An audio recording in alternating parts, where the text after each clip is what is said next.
Okay, that's better. I don't know what happened, but it just did not accept the switch from Elden Ring to uh, zombies. So apologies, because probably the last like 10 minutes of that Elden Ring stream was not Elden Ring.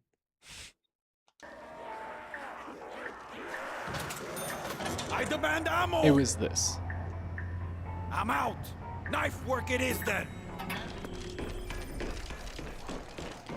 Give me that gun. Their lessons will be hard, but well deserved.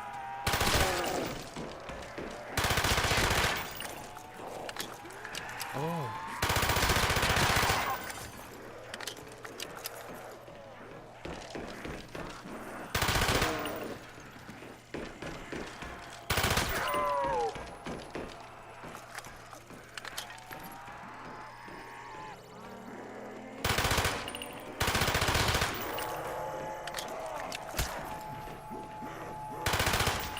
Touch me again and I will kill you again! If it takes months, every one of these hell spawns will Sweet. burn! All of my things are fixed. Must find rounds to keep the revolution alive! I just need a gun, dude. Or ammo.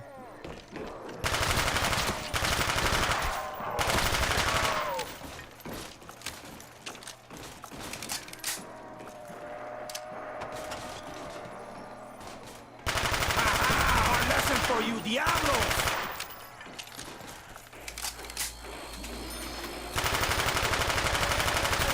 Dios mío! Only I can punish my magnitude! Come on. Next round of Cuba Libres is on me!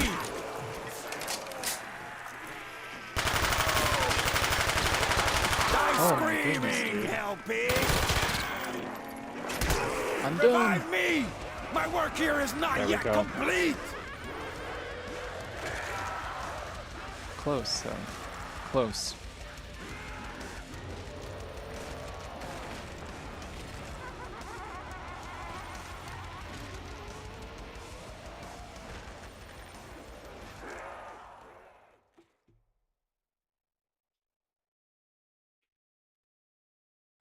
Power level critical. Major systems. I don't know what offline. happened. Will someone please find the But that's okay. power? It just didn't like the switch between Elden Ring and this.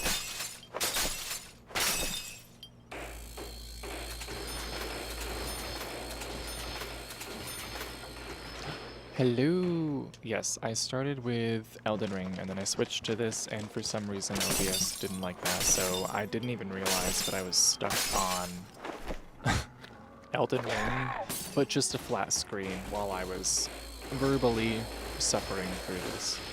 So we restarted. Good timing.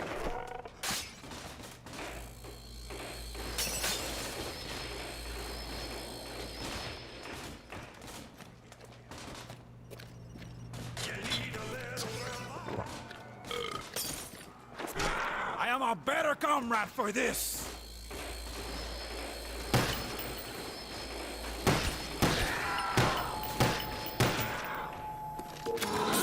Double points! I accept this race only for the sake of the people.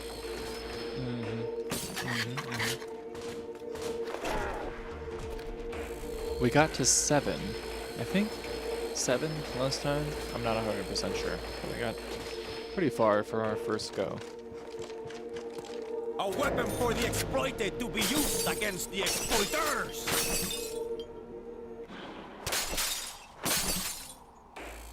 All too real.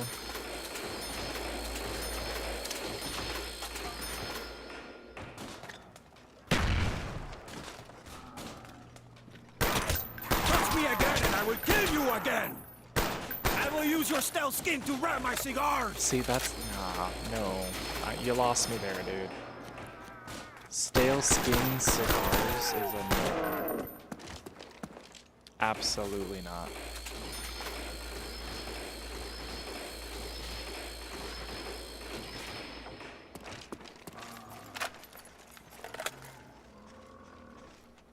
Time to die, zombie putas! Alright. Okay. Is how the boot is. I should not have done that. Why did I do that? Oh well.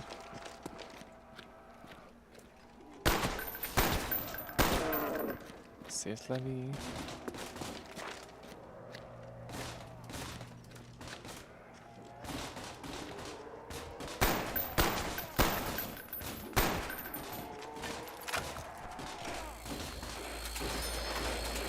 There they are. Hello.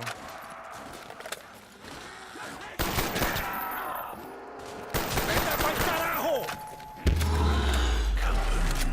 It's not gonna be good for me, but that's okay. Damn you, Khrushchev, for denying me this!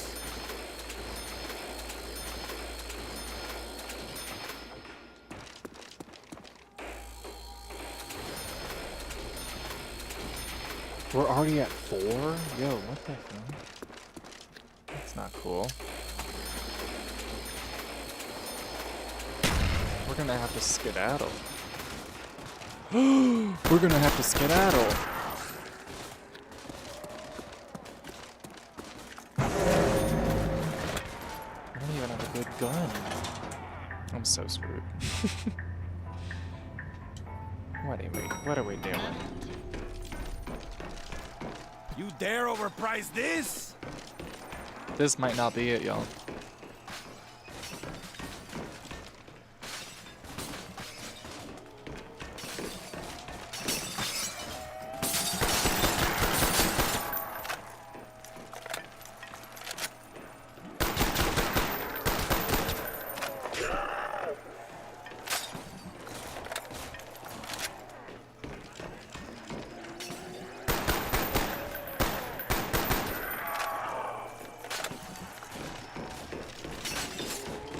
I love it!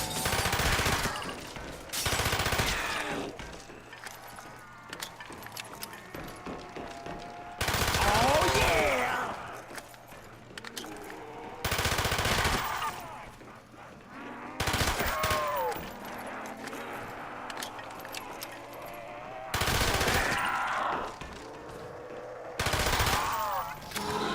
It's destiny!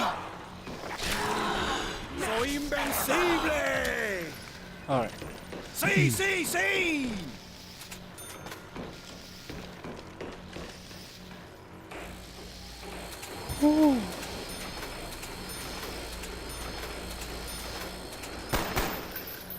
Bitch. Sorry. Too into it there.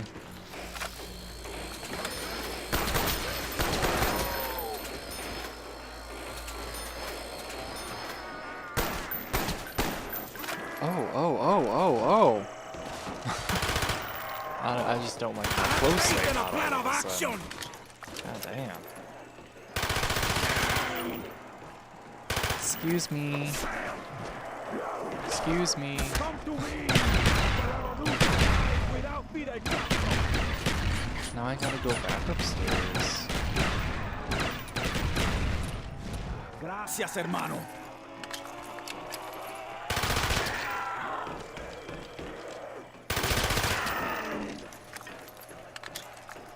Where's the elevator? Right there? Sayonara.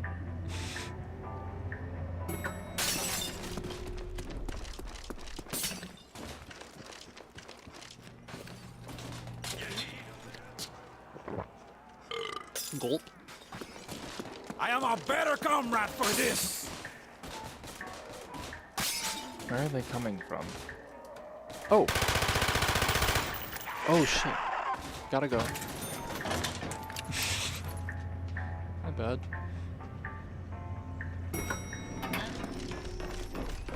I need a different gun. I need a different gun immediately. Not me just buying ammo again. Gosh.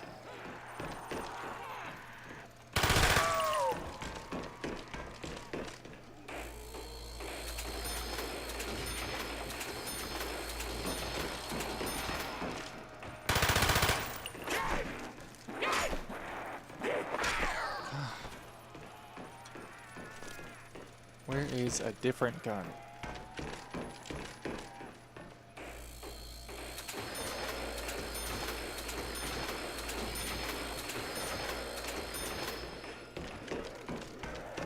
Time for some CQC. Perfect.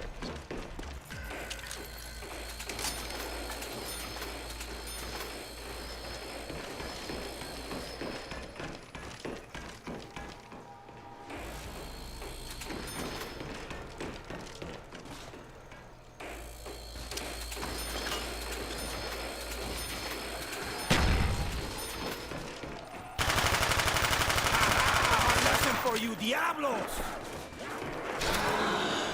Death machine! I dare you to repeat that offer, Marigo! If it takes months, every one of these hell spawns will burn!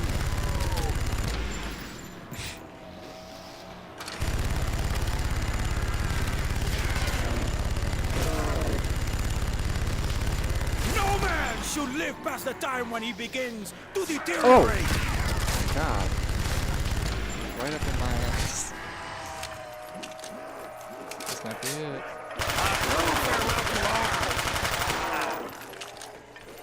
But then again, I am. Oh. Run, run, run.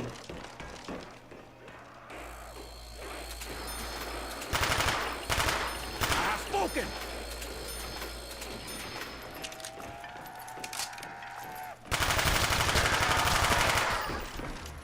Alright, we gotta go open something. Woohoo! Doggy spin. I don't know how much farther I'm gonna get because this is literally always where I die. So we'll see what happens. Is there a different weapon I can pick up anywhere? I think they're all blocked behind doors.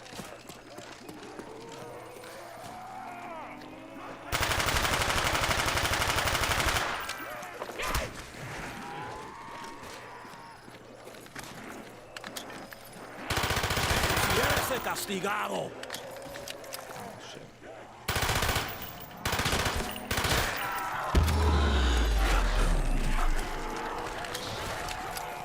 Burn away the spawns of bourgeois decadence! Double points! Double points? Only a capitalist pig will want more than what he's given. Capitalism keeps ammunition from my hands! He's just railing on the capitalism tonight. But you know what? Absolutely fair. But a doctor. Keep your putrid fingers off my uniform, you filthy flesh eater! Once again, working in retail.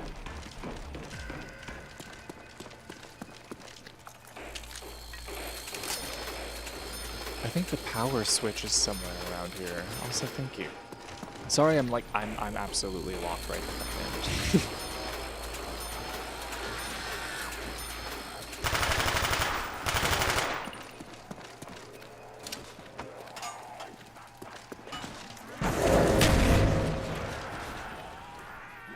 Oh shit! They got me there. They got me there. I just. Oh yes, give me You that. have done a great deed this day. Rebuild all the barriers so I can get back Let the wood upstairs. duggers work for a change. Ooh! I demand ammo.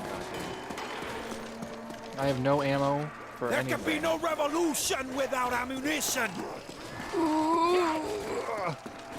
Oh, I'm gonna cry.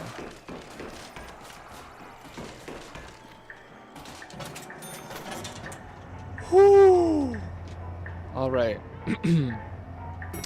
It's fine. It's totally fine. We just gotta get right over here. No ammo! Time for a cigar break then. I'm gonna buy this. I will spill their putrid guts and dance in their filth. Okay, that's a little excessive, my dude. Fucking shit. I just bought it. I'm gonna go buy one. Cuba Libres is on me. If I can even make it there, we'll see. We'll see. Oh, you dropped something. That was close though. 8 rounds. We got one further than we normally do. So there's that. Doing the fine. Yes.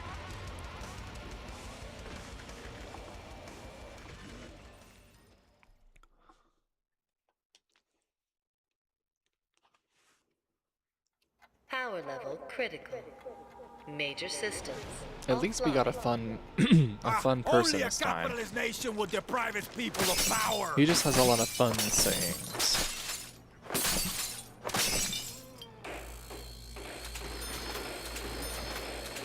Eight rounds is pretty good, yeah. That's, I think to my knowledge, that's probably the farthest I've ever gotten. I am a better comrade for this.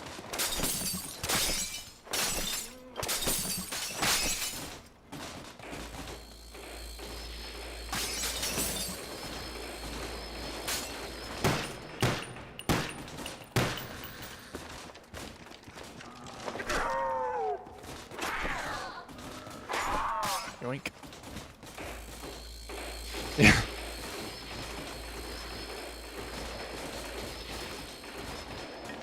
Nothing in particular, of course.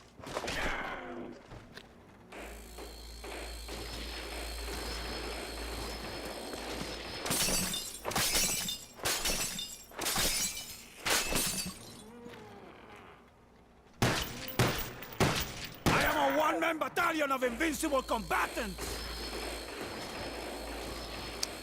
Again, not entirely accurate. Ooh! Not entirely accurate, but you know, I like the attitude, I like the energy.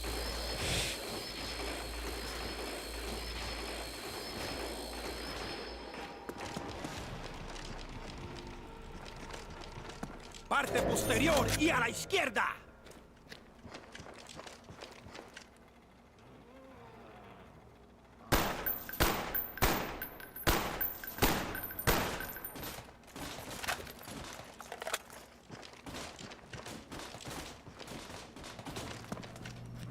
No man should live past the time when he begins to deteriorate. That is very fair.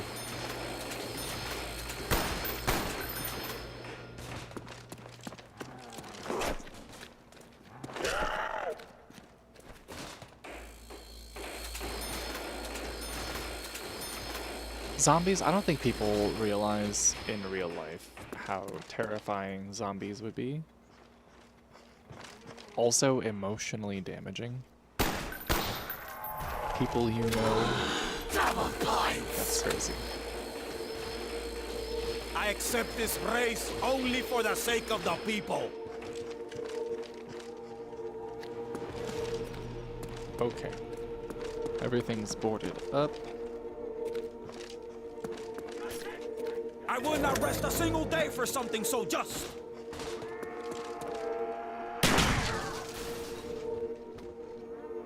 I think you lost something, puto de muerte.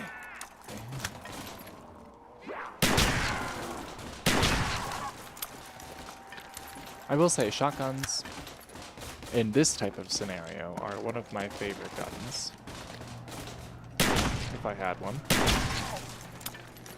But not this one. I like the stakeout. 'Cause it's got like 8, I think, instead of just 2.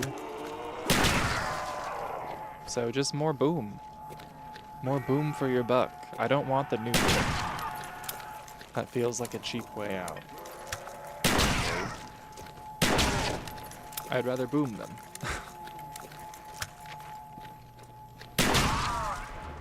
See? That wasn't that hard. We don't need the boom boom. Yes, more boom is always good. I do need to get downstairs soon, because we're at, what, 4? And I don't think I rebuilt anything else. Yeah, we gotta go.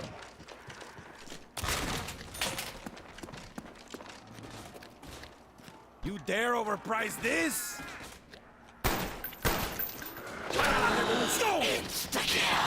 Perfect.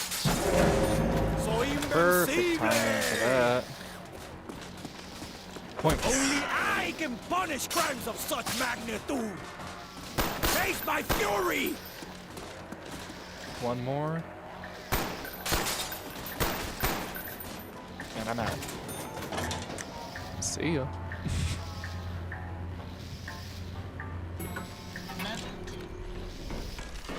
Oh, I have no money.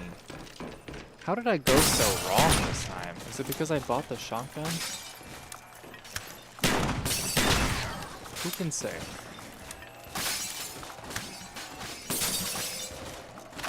We'll find out.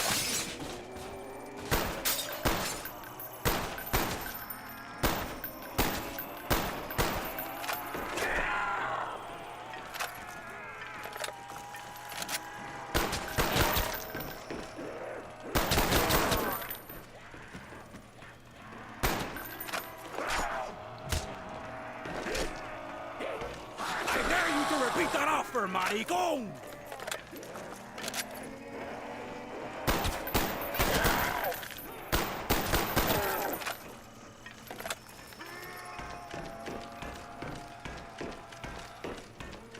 ¡Hagamos esta cosa!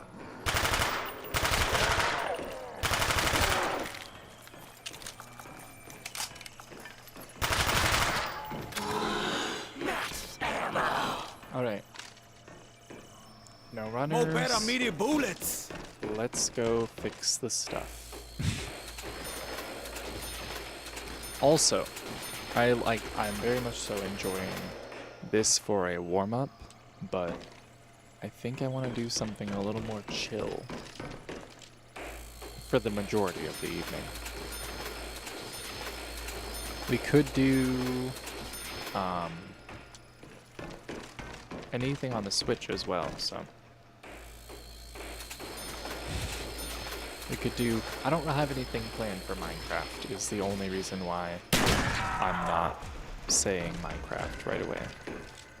And I also don't want to Minecraft myself out.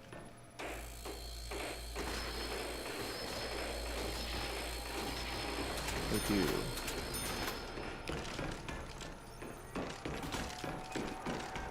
We certainly do. Because the other thing is well, actually the other thing is I don't know how well YouTube is going to react to switching sources in the middle of a stream, but we'll find out. Most of the Switch games I have feel more chill than the Xbox games I have. Keep your For some putrid reason. fingers off my uniform, you filthy flesh eater!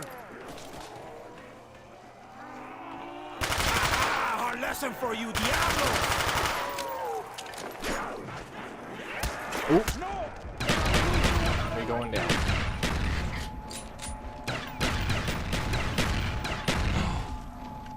Okay, when I get up, I'll grab this Next round thing. of Cuba Libres is on me! Death machine.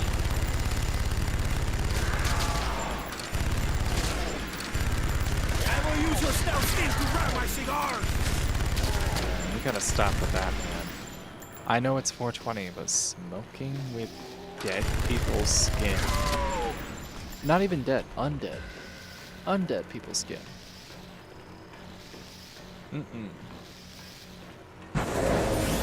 Let's just explore, since I'm fairly sure we're gonna die. How do you even turn on the power? It can't be shooting it.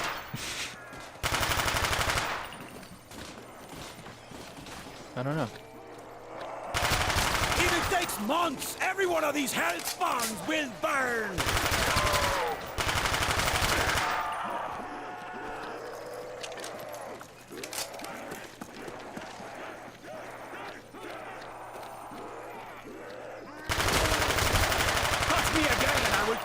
again. Oh no! Revive me!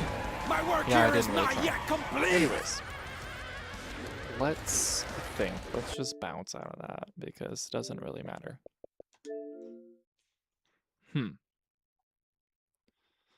If we...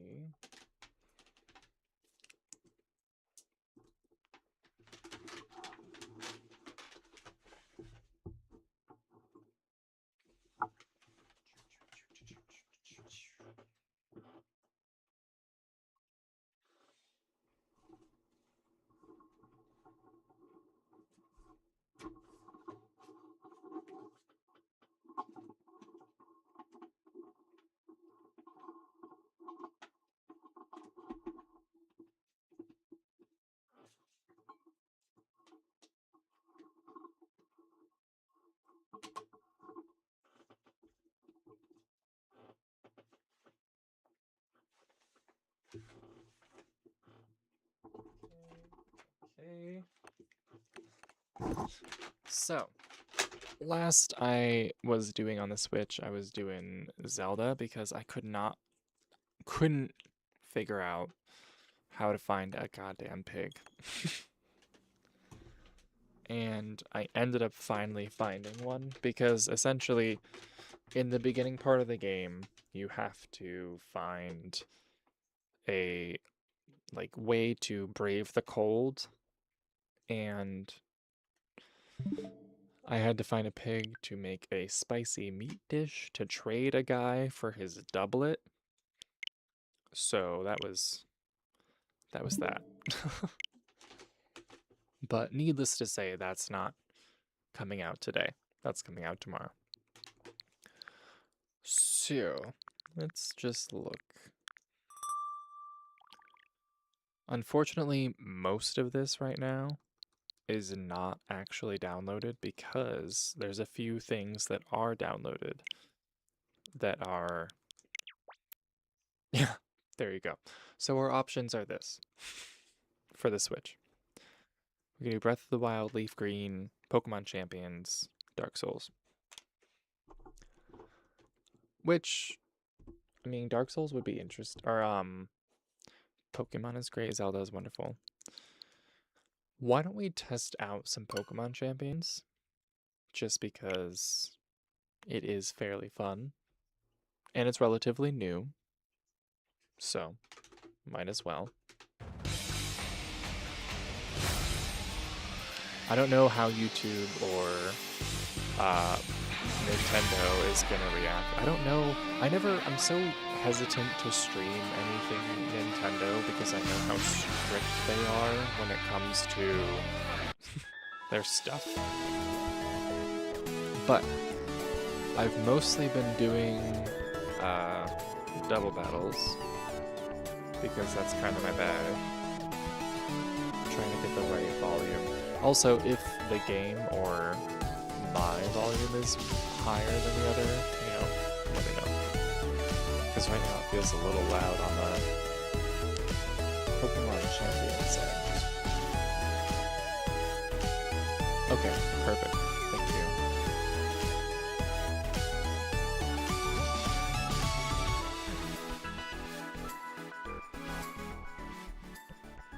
Okay, hopefully that's better as far as my voice goes.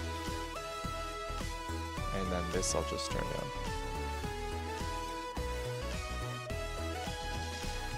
It is really loud, seemingly.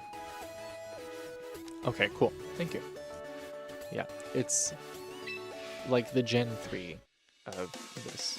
So basically, what you end up with in Pokemon Champions is you have the recruit area where you recruit Pokemon. That's basically how you get them. You end up meeting a lineup, but you have to have, I think, 2,500 victory points to actually fully claim one for your box that you keep them in. And then you build the team from that. But you can also transfer them through Pokemon Home.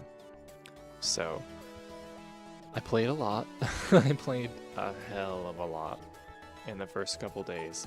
So I got a couple of my favorite Pokemon, like Bastiodon is absolutely one of my favorite Pokemon of all time. Love him. And then Slowking's pretty cool, Chimico, pretty cool. But let's just hop into a ranked battle and watch me get my ass kicked. Because there's like tiers, right? And I've been going better in double battle. That's why I'm rank 1 in double battle. Single battle, I just don't flow as well in, so let's just show what a double battle is like, because sometimes you do really well, sometimes you get just absolutely stomped. The other day I battled someone that their name was Hatsune Miku, and she rocked my shit. So I honestly was convinced that it was the real Hatsune Miku. If there is a real Hatsune Miku. So, right here.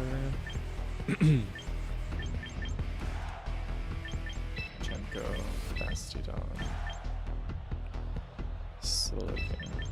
I switched up my teams a little bit last time because you can make multiple teams to pick from. So, but what I will say is the graphics in this game are absolutely phenomenal. Like when someone does a move that calls in a sandstorm or snow or whatever it may be, it looks so cool. For a free game, they really, really knocked it out of the park. For sure.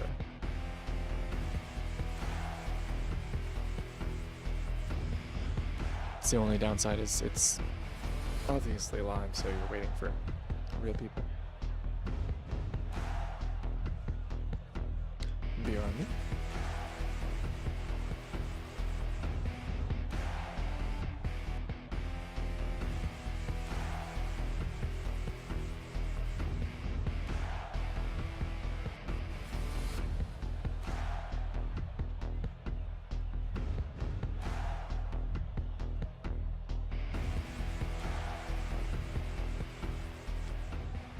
Yeah, it is very cool that it's like in real time.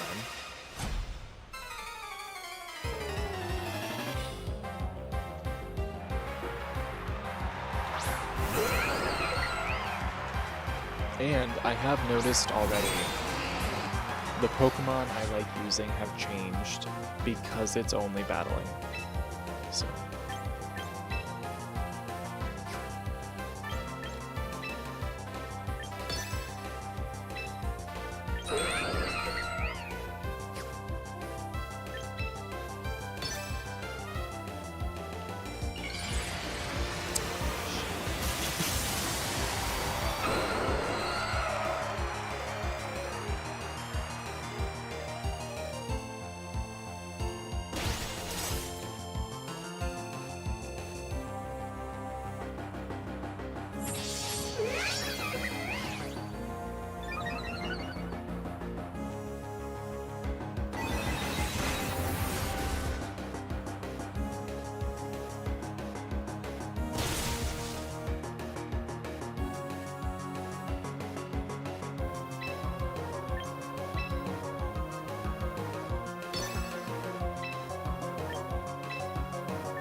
I always vibe with the Pokemon music so much too. It's always so like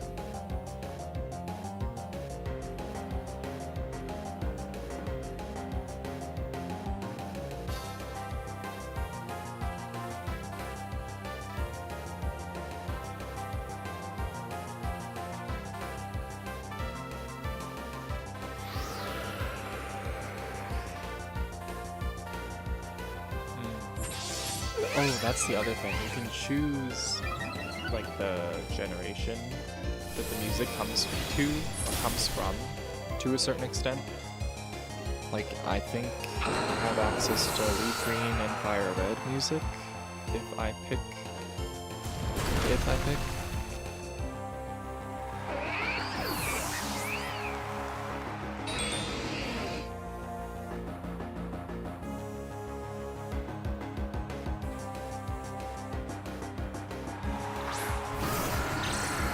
Oh, damn. A shiny.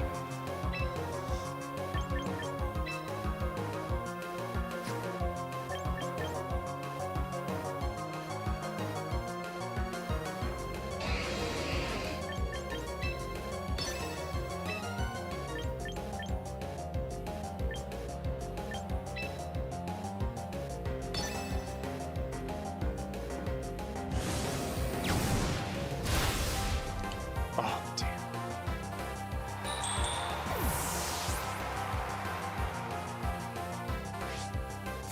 That's actually kind of perfect because Chimiko was gonna die from the freaking. Oh, we caught the cat. Chimiko was gonna die from the earthquake anyway, so.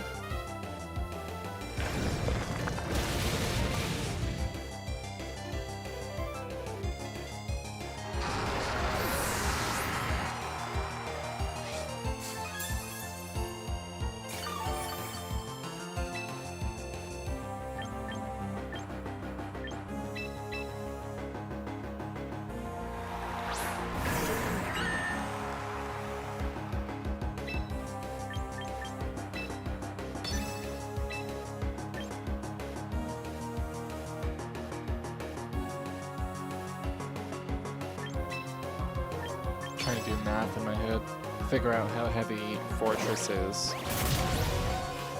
Oh my god, so heavy.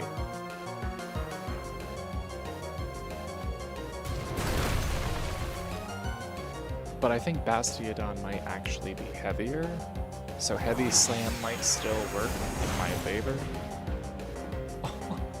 Just kidding. Never mind. Never mind.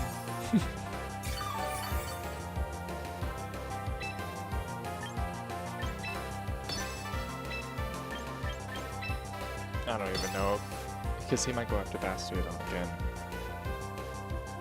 Yeah. R.I.P. Well done.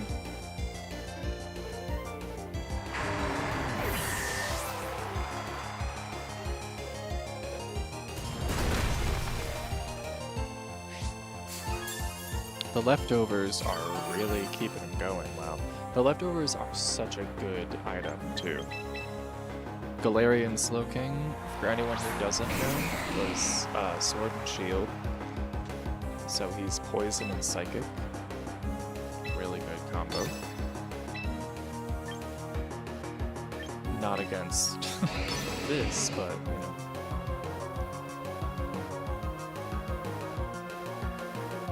Nice.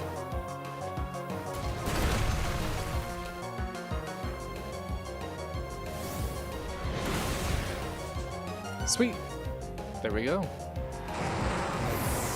One rank up. Well, not one rank. One. Shoot.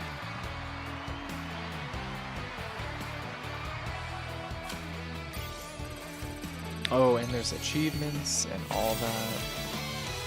Oh, just kidding. We went up to Great Ball. Hell yeah. One rank up.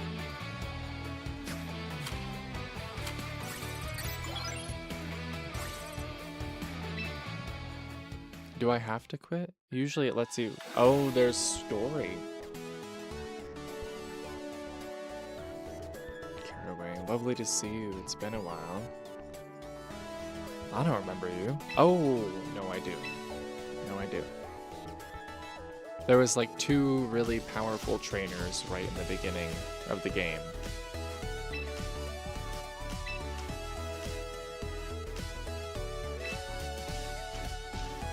Congrats on your fine work reaching the Great Ball tier.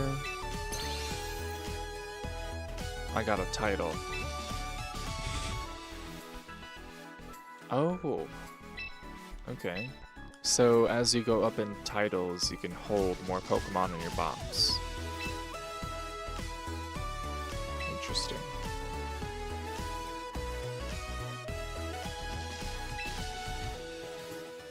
Alright.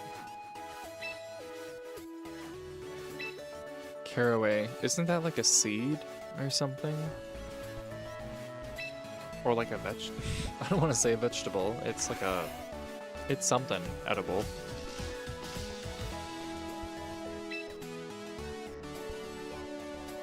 Whatever it is you're doing, Karen, keep right on doing it. Alright.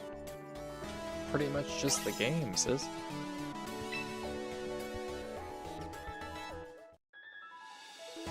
Yeah, it's definitely something. Alright, so we got some rewards to collect. 500 VP. And then probably some from here. More VP in a Slowking Admirer. More VP. Ninja Kid. What did I get that for? Oh, poison types. And then we had something in missions. There's so much to collect.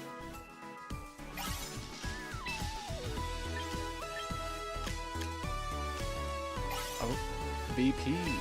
Sweet. Okay, so we can go collect a Pokemon. We have enough. I think it's 2,500 to collect a Pokemon. So this is how you collect a Pokemon. You go to the ranch and you see this woman with her crazy ass hat. And you get a random lineup, basically, of Pokemon. You can get it for free once a day. And then you pay VP to permanently recruit it.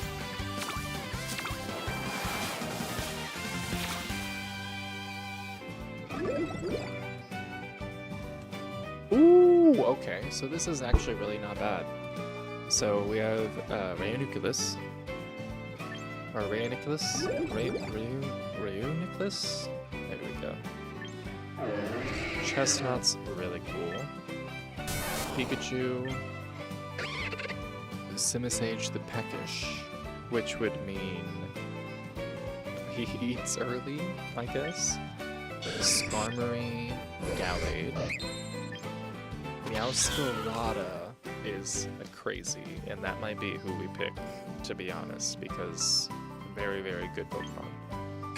Azumarill, Rampardos, and Mousehold. I do love Mousehold. They are such a cute idea for a Pokemon. Just a bunch of mice. Okay, so are we thinking... I'm not touching anything, that's crazy. Are we thinking...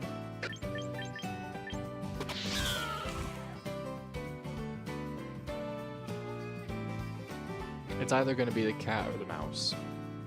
I guess cat or the mice, I should say.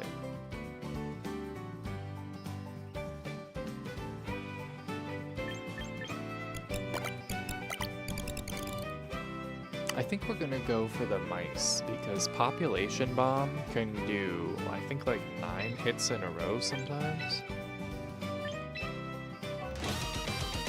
There's probably gonna be people yelling at me when they watch this back, but the mice are really sweet. And you know what else we can do? You can always pay to, not pay, but you can always build up more VP and hope you find the cat someday. Rank up reward. See, there you go. There's more VP right there. And I think now we once again have more to go recruit another Pokemon. So let's go do that again. That's the thing. This is how they get you, though. This is how the pay-to-win functionality kicks in, because you can buy coupons to be able to meet more Pokemon. So it...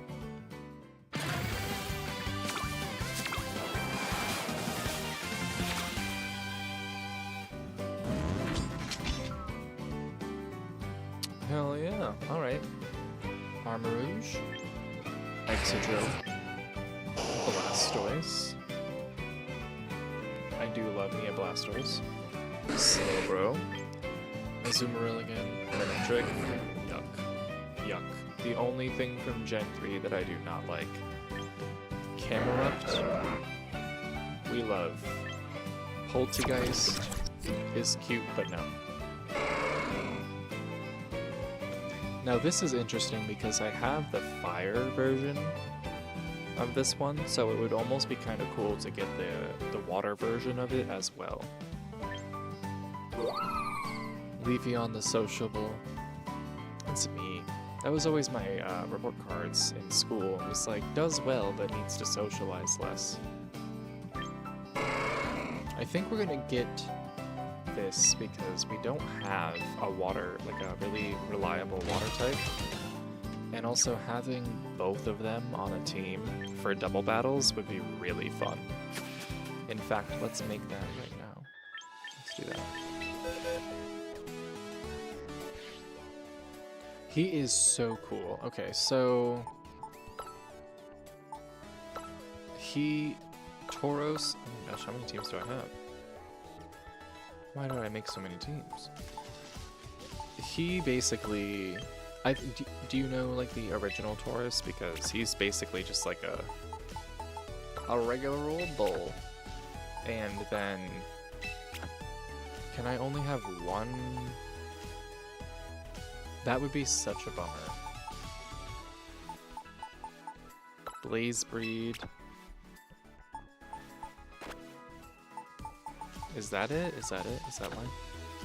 No! Is it only gonna let me have one kind? That would be such a fucking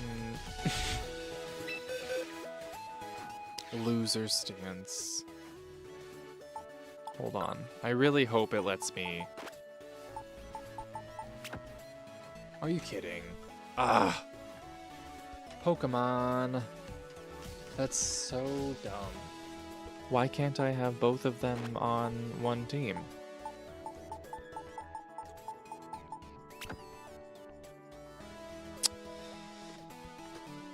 Okay. Well, that really ruins my whole plan. Damn. I don't know. Just put Lycanroc back on now. Guess we'll just put him with another team.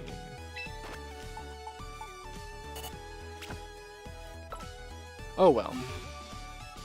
Bummer, but in real life, in other games, that would be a really cool duo to have like both of them. And yeah, the different forms always really seem interesting to me, what they come up with. I don't know if there's any new forms in like, what's it called? Wind and Waves, or whatever it is. But that would be interesting to see. I'm gonna get my absolute... I'm gonna get my ass handed to me in Great Ball. So we're gonna try the dragon team that I have going on with no items. Absolutely not. Hold on one second. Because I think this Dragonite can Mega Evolve if I give him the thing. Yeah. Give him items real quick.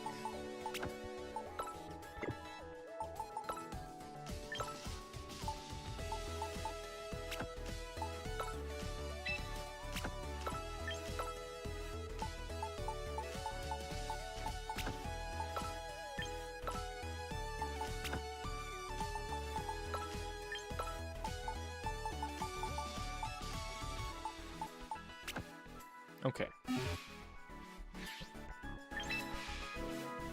That's Boogie. Oh yeah, there's also seasons, which I'm not...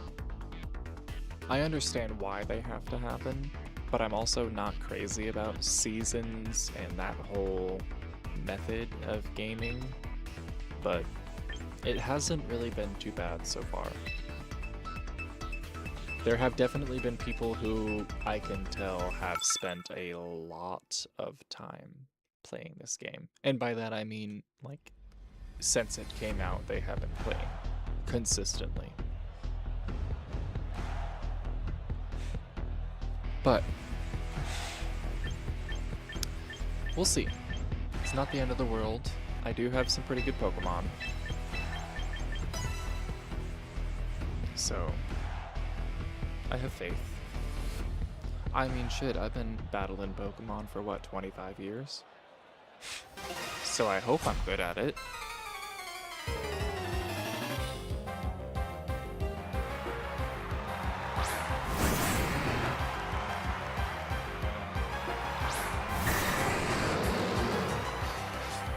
What else I've learned is sometimes I like to like wait and hold on to Mega Evolution until appropriate times.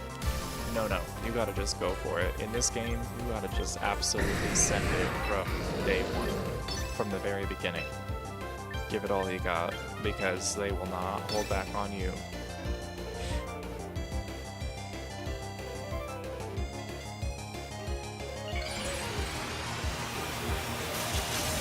But I am so glad that they have Mega Evolution, because Sableye... Oh, shit. Sableye is like my favorite Pokemon of all time. Hold on one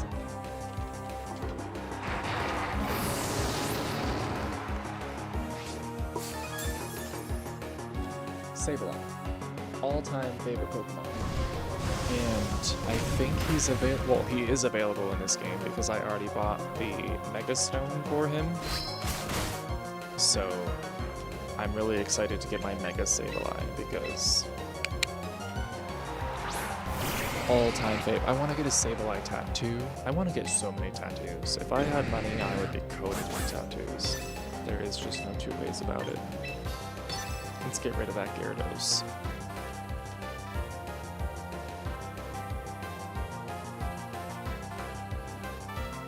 I have plans for a half sleeve down to like right here because I have an octopus tattoo and I want to do like a whole nautical theme down half of my arm. But again, money.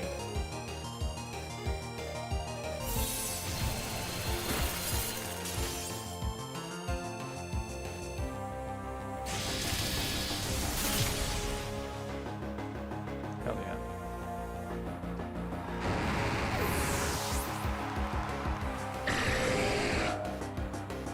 I love that they also like when they defeat a Pokemon, they're like, ew.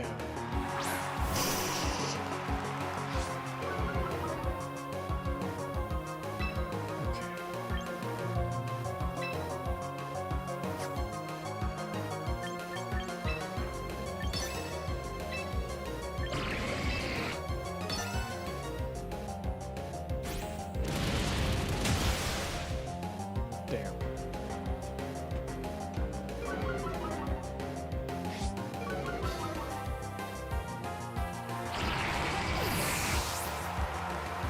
Just have a random sleeve of black and red. My husband loves octopuses as well. He's got 2 of them.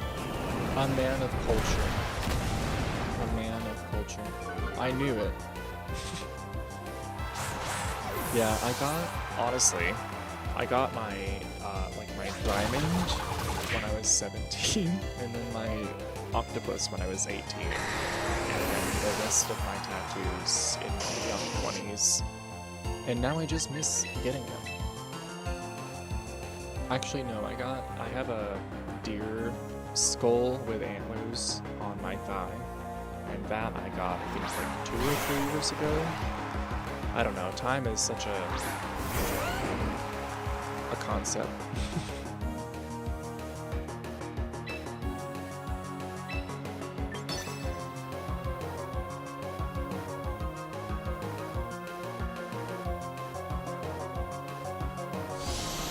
Oh, yeah, I think that's gonna be it for us.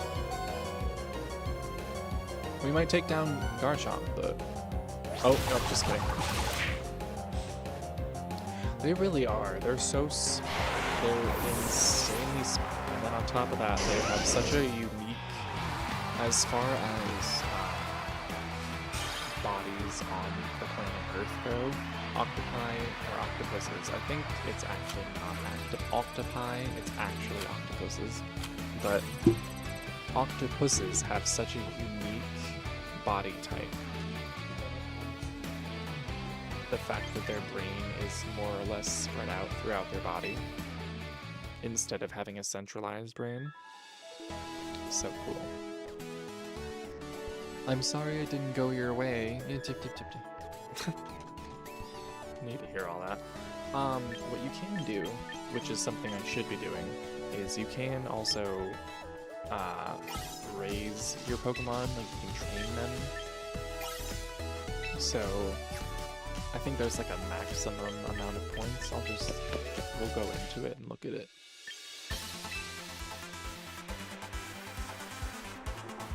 But yeah, you have different Pokemon. And so like I could go into Bastiodon's stats, and if I noticed that he was getting like railed when it came to special defense, I could, in theory, take away from his physical defense and then reallocate that into his special defense. But because Bastiodon is steel and rock, he's obviously going to be getting hit with physical attacks the most, so we need him to be a defensive boy.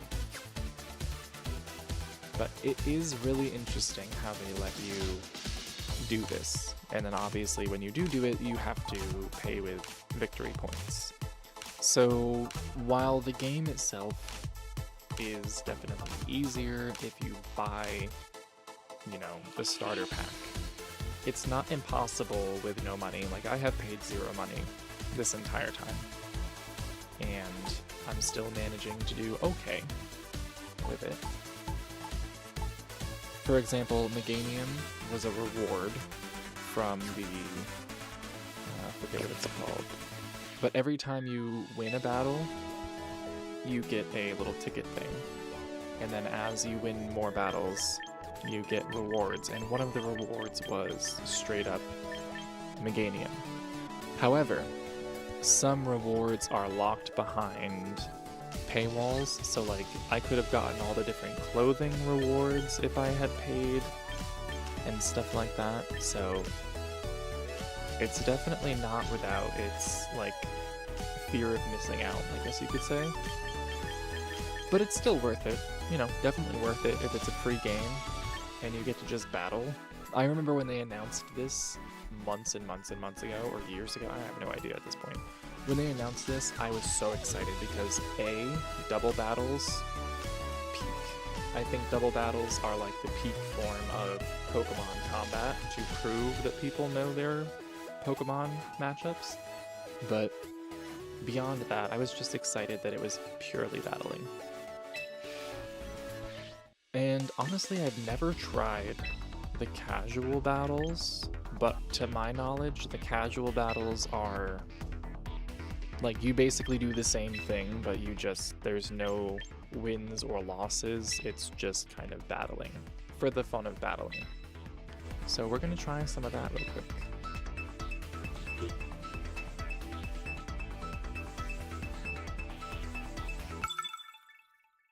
Hollow Horo. Alright. I think the other thing that's so fun for me, like I love seeing other people's play styles. I'm such a big nerd when it comes to like character creation and the way that people would design themselves in different universes. So like I love seeing someone's ESO build and someone's World of Warcraft build or their Pokemon team. It heals some part of me. I don't know what it is, but I just am obsessed with seeing people express themselves in different fantasy medias, especially Pokemon, because in this you get to choose like how you throw your Pokeball, how you dress yourself, the different Pokemon you have. So yeah, it's just it's awesome. Especially nowadays, like when we started Pokemon, there was 150, and now there's like, what, 1,000? So there is just so many different ways to build a team.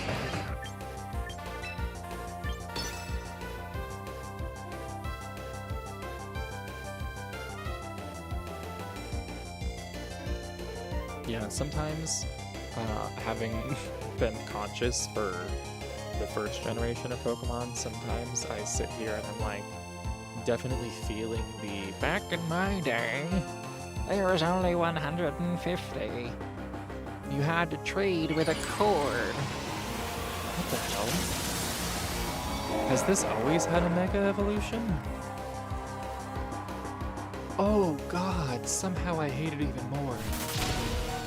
Oh.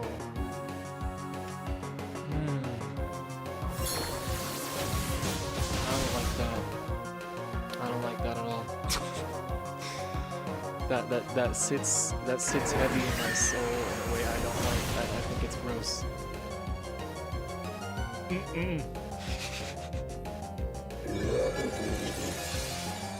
Dude, what the fuck?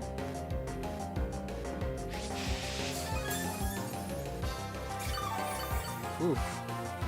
Alright.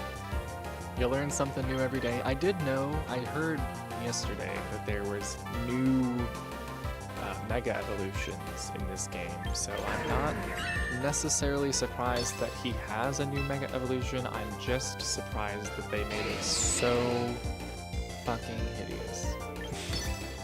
You know? It's one of those situations where you think, surely there's no way they can make this Pokemon any worse to lay eyes on. And then, here we are. So, I am wrong. And that's not uncommon, but once again.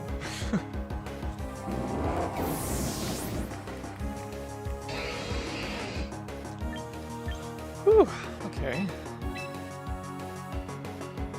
I'm assuming it's like, what is it, just fighting type now? Or is it... I don't know what it is.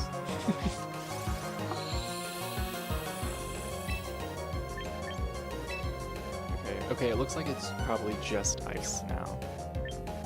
Which is somehow even worse. Maybe I'm just a hater.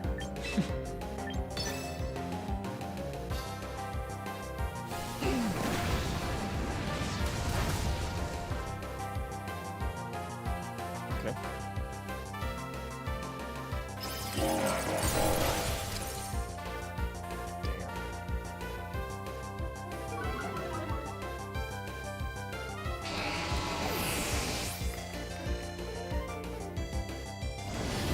He reminds me of Patrick when Patrick was wearing those like lace-up boots, like those boots with the fishnets and shit. Just not exactly what I wanted to see. Anyways, Ariados I do like. I really like Ariados. He's been one of my favorites since Gen 2. Even though I'm not really a huge fan of spiders, he somehow made me a fan of spiders.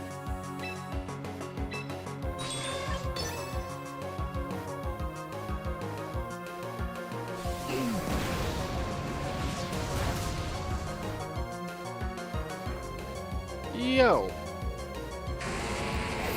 Wow, okay. Well done. Double knock. Oh, I forgot. They have the sun shining right now.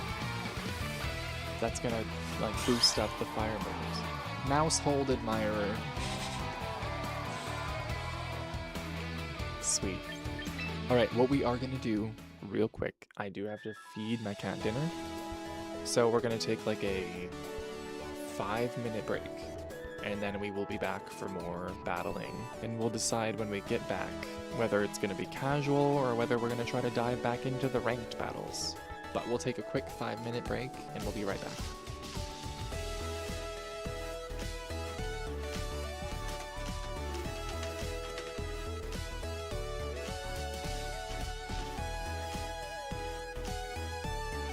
Also, it's probably not even going to be 5 minutes. It's probably going to be more like 3 minutes, and then, you know, we'll figure that out.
coffee, because I'm never caffeinated enough.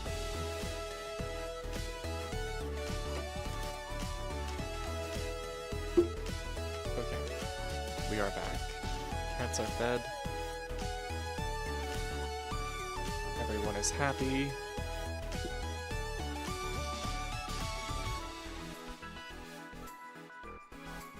So, do we have any preference, whether it be ranked battles or casual battles? Do we want Risk? Or do we want just casual? Also, do we want a different game? We can do whatever. It is up to y'all.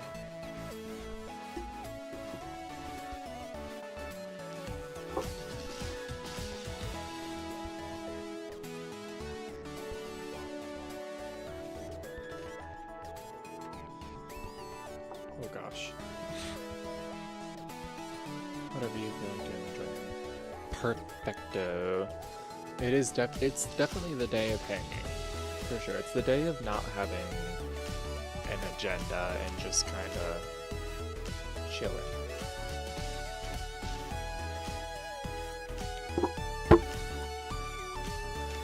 So let's do some more casual battles. Do some double battles. Oh my god, I completely forgot. So yeah, you can do Pokemon Fire Red, Leaf Green. And I don't have any battle songs in that category, so never mind. I can't do that. But I can do Fire Red. Or Ruby and Sapphire. Y'all know what I mean. You'll have to forgive me. Just for today.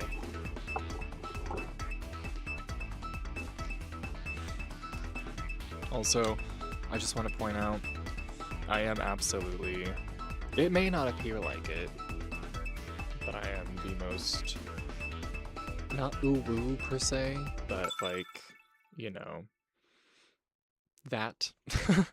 I do love a good button cover. I love the squishy things.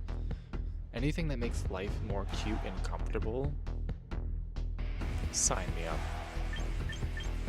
This person looks serious. They have, anytime I see a shiny Pokemon, I'm like, ah, shit. I'm in for it.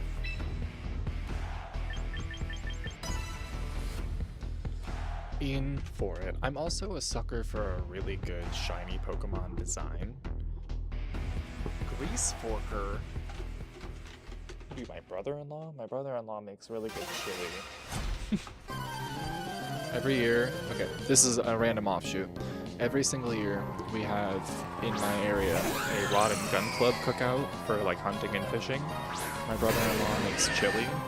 I'll spend the entire day drinking, eating chili, sitting, slamming into a chair. I don't know why, but the Grease Forker name really reminded me of it.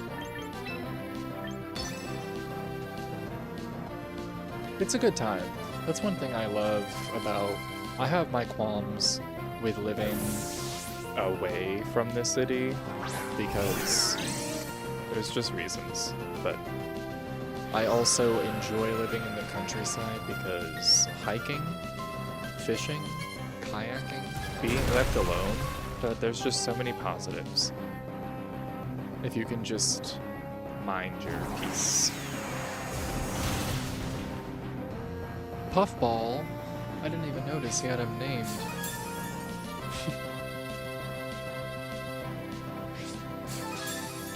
Yeah, big on being left alone. Especially now that I do like online stuff, like streaming and stuff like that, where you get a sense of community. Like honestly, I feel like this could be enough for me. This and having like 3 or 4 close friends that I see maybe once a month. Fantastic.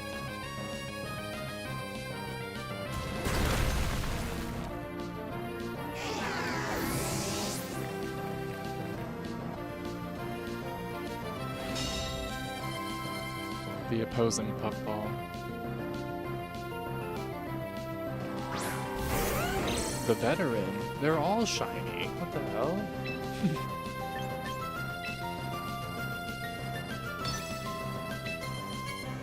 Goodness. You know what? We're gonna Mega Horn, Eggroll.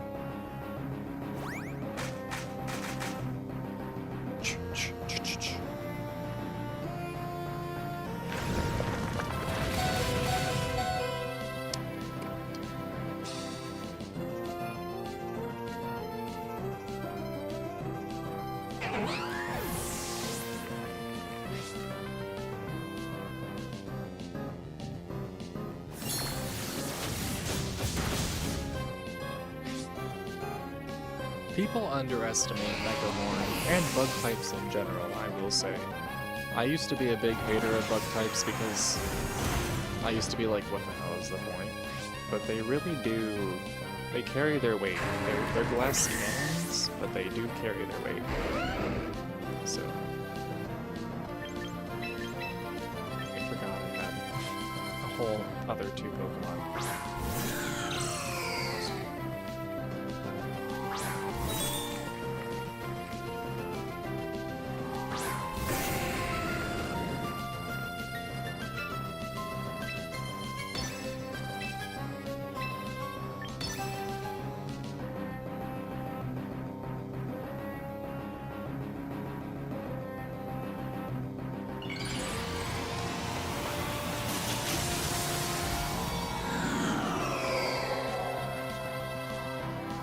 Looks like it has one of those dresses on.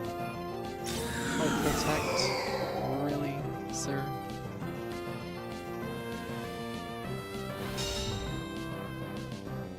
Frustrating.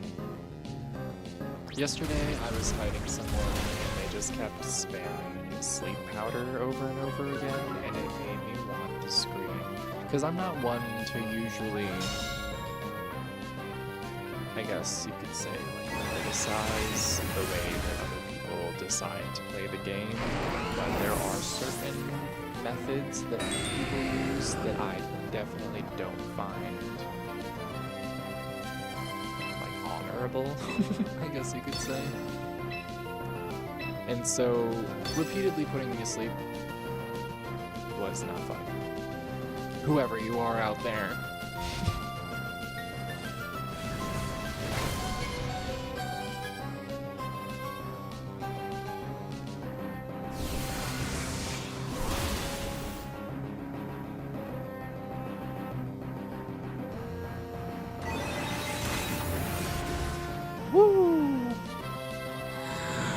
That was a good fight, though. That was a really good fight. Sometimes I am very pleased with how a fight went down because I think it was, like, evenly matched. You know? Big fan of evenly matched battles. Whoops, I meant to quit. We'll do another one. Oh wait, I can cancel. Alright, so I think we're gonna do ranked. Since we're only in Pokeball tier, we're gonna do single battles. I'm not as good, or I don't know if that's true. I feel like I'm not as good at single battles, but that could just be me being crazy. So, we'll see. I also cannot wait for my hair to grow and I feel fucking bald. Not that long ago, like a year ago, I had hair down to here, and one night I was listening to Reba. I don't know what I was expecting. Cut it right the fuck off. We're gonna try the dragon. Nope, we're gonna try this team, because we haven't tried this team today. There we go. Yeah, it was a night. It was a night. Anytime that there is a hint of whiskey involved, and then specifically the big hitter women country singers, you know there is trouble afoot when it comes to me. fully shaved my head in 2020 and rocked a pixie for a few years. Pixies, I mean, here's the thing. Certain people can really pull off a shaved head. I am not one of them because I also did that. I did that in college, and it did not work well because my skull just has a lot of weird bumps in it. I don't know how to explain it. I feel like I should donate my skull to science. But there's a lot of weird angles. So being bald was not it for me. But like Natalie Portman, when she was filming You for Vendetta, she shaved her head for that. Certain people really just pull it off, so I feel like you definitely pull it off. Nothing I have is effective.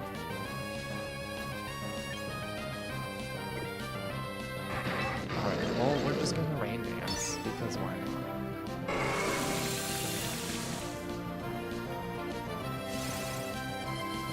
I do really like, from the get-go, the idea of the fire in the water toros that they came out with in Paldea, because it just felt very culturally rooted. Because in a lot of cultures, the bowl is associated with water or abundance. I don't know. I feel like I'm babbling, but it just fit. It fit very well. If I can get him below half health and then use liquidation, that would be ideal.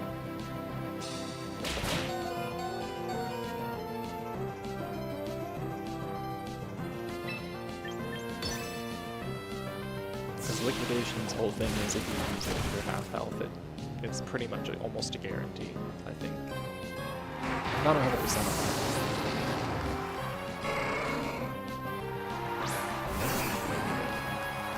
I don't know why, and I'm so sorry if anyone here is a lover of Manectric, but I am a hater of Manectric. I remember being,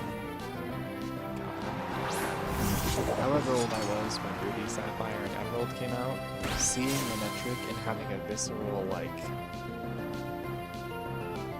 reaction. Like, oh, that's great. Did you really need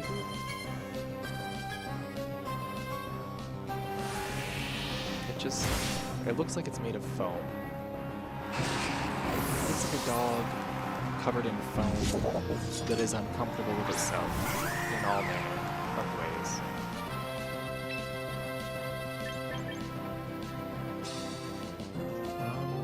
This is not going to go well for me, I don't think. Because he is fighting type, I believe. Flying and fighting. Yeah, he looks like a Nerf ball formed into a dog, yeah? Someone took a gigantic Nerf ball and carved it into a weird dog. Yes! Okay, I was hoping. Didn't burn this bird. That's another thing I'm not really a fan of, is Hawlucha. Mostly just because I think it's one of those that looks a little bit too human for me.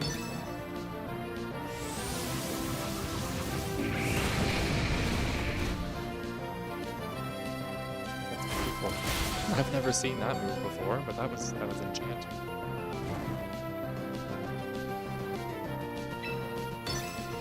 Volcarona, does anyone else remember how, like, when Volcarona first came out in that generation, it was considered, like, not legendary, I guess, but, like, sort of legendary, and then now it's just kind of a Pokemon?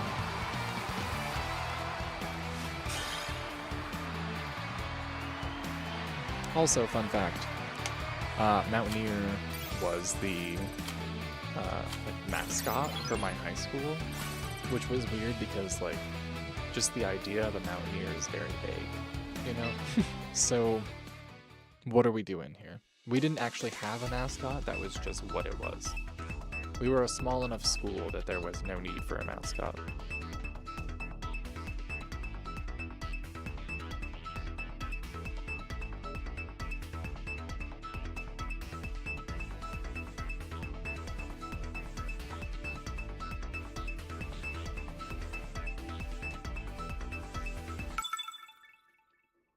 Yetis!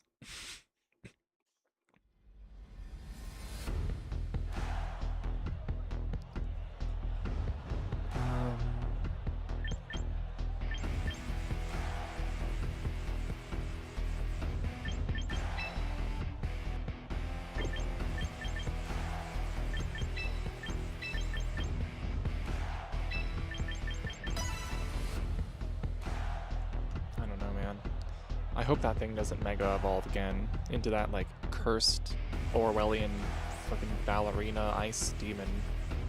It's the worst. I should wait and let myself honestly be surprised by the Mega Evolutions that show up in this game. But part of me really just wants to look at them and see if they're all cursed, like that ice crab. Because he was cursed even in his original generation of Pokemon. I think he was from Alola, and he was just on the top of the mountain. So it just already didn't really feel right. And I know he's based on like a underwater crab that has fur on it for some fucking...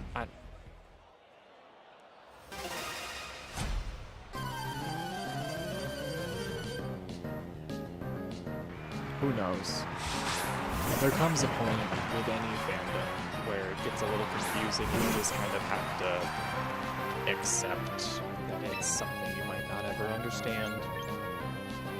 Now, I've gotta outweigh you. There's no way I don't outweigh you. Right? What the Snorlax. Now, Snorlax. What did we talk about before this?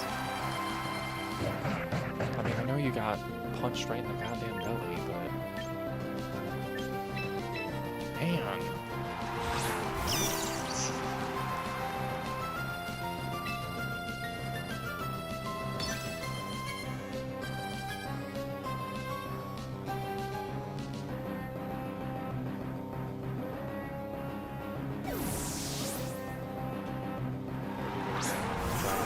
I love Dragapult. Dragapult is such a cool Pokemon. I feel like that'd be very soggy. Yes. I don't even want to think about the way that a furry crab would feel. I also just feel like I already know I'm gonna lose this battle, not to like be down on myself, but this person absolutely knows what they're doing. Not that I don't. I feel like they know more so than I do.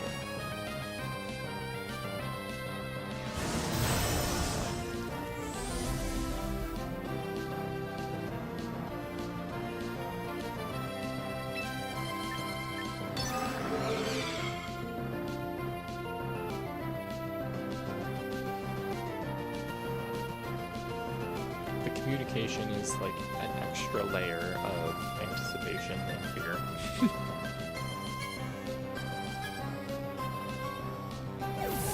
Because I'm like, am I gonna outspeed him? Is he just gonna withdraw him? Which everyone does in this game. That's another thing. Everyone just kind of like is good about saying, "Oh, I'm not gonna survive that hit, so I will definitely withdraw." I hope.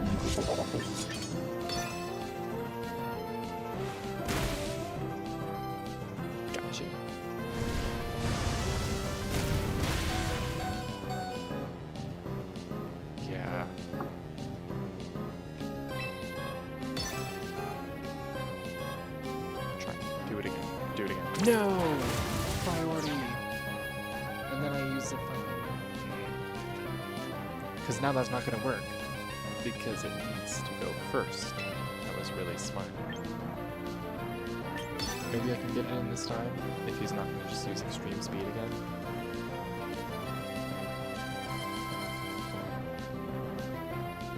Killer outfit. Looks like straight out of Tron.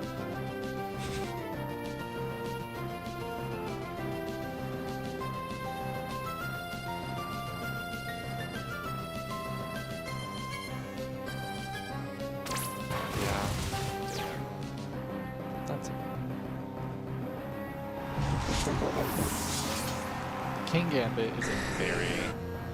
Yeah, Dress to... I low-key want to play Dress to Impress, but also, doesn't that mean I have to enter the world of Roblox? Because that's a no for me, dog. I can tell you confidently I will never be entering the world of Roblox. But the Dress to Impress thing seemed really fun, to a certain extent. Because I'm no... Like, I am not a particularly educated fashion person, but I did get best dressed in high school, and I do think that I know how to dress myself, so like, I'm just saying I think I can take some of these kids in this game. But again, if it makes me have to go into Roblox, then that's a no for me. That's a no for me.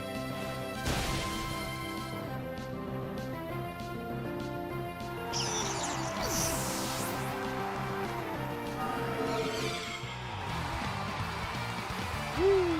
Alright. I think we might actually move to something different. Something still maybe on the Switch, though, just so I don't have to... Because the thing about the Xbox is once you unplug it, you might as well just wait, you know, like you plug it in, turn it on, and then go do something while you wait for it to start up. But we can recruit another Pokemon before we go, so that'll be fun.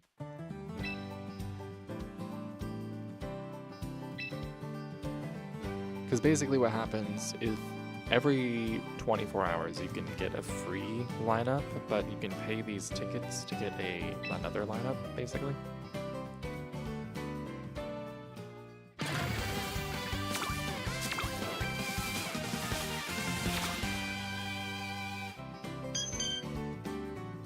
Okay, that's pretty cool. Leffable's cool. Love Venusaur. Gyarados, Simipour, Zoroark, Talonflame, Glalie, Rhyperior, Flapple, and Steelix. I love Steelix, but I really don't have, like, a need, you could say, for Steelix.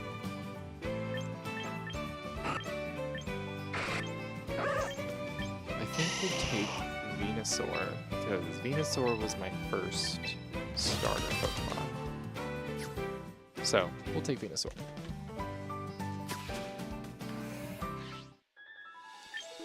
Sweet. Okay, so we have a new Pokemon in Venusaur. And the fun part about this game too is you can teach them like any move that they would ever be able to learn. I think to a certain extent. I don't know if they have like every single move, but they have a ton of moves. So at some point I'll have to go in and like optimize his moves.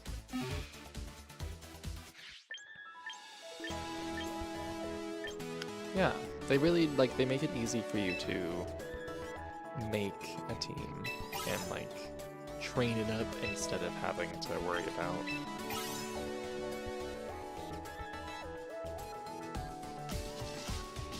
I'm watching my cat because she made a weird noise.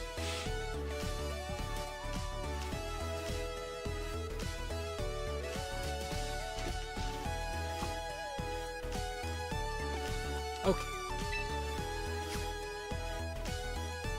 So, I think we are going to switch games. For now. Luckily, I don't think I have to, like, save for this, to my knowledge. I think I can just, like, leave.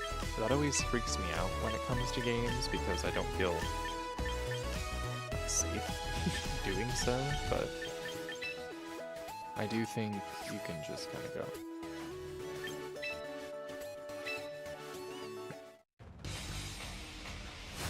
Cool.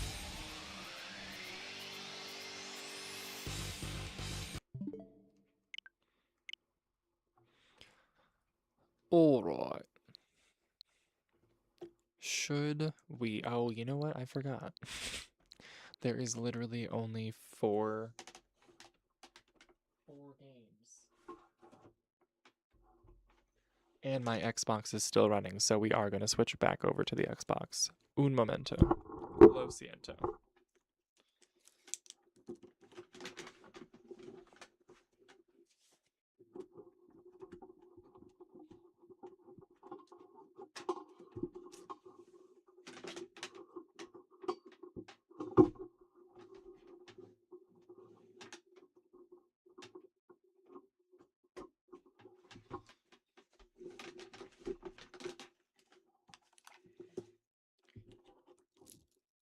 Sweet. Not my full government name. Jesus Christ.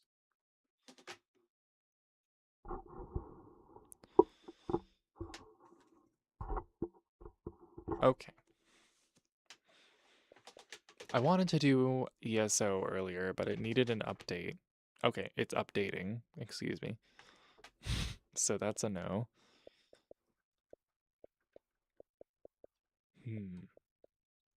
Minecraft, to be just honest, takes too long to get into. It genuinely takes about 20 minutes, I would say, to load up fully, and I'm not even exaggerating. So maybe, depending on how fast this updates, maybe we'll pop into ESO and actually do like a dungeon or something instead of just a house tour.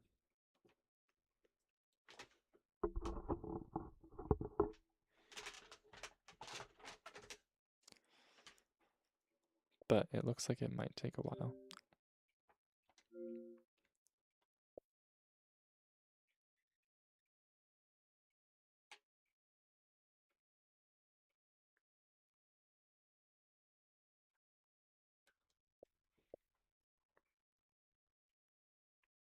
$10. Okay, I don't think I'm gonna wait for that, to be honest. But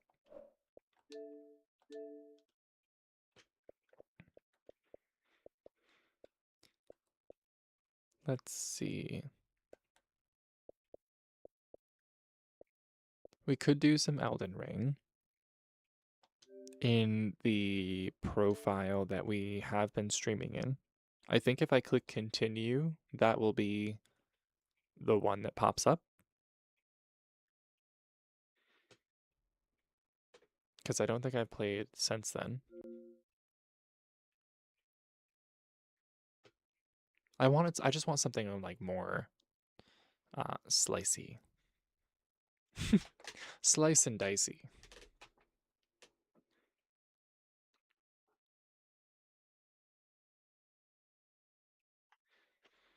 Got coffee. Do I have water? That's the other thing. I'm like bad at being a human being sometimes because I just don't provide my body the things that it needs. I'll drink coffee and eat, but not drink any water, and then be like, I'm starting to develop a headache. Am I sick? No, you're just dehydrated. BRB.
three major powers: the coffee, the water. Oh gosh.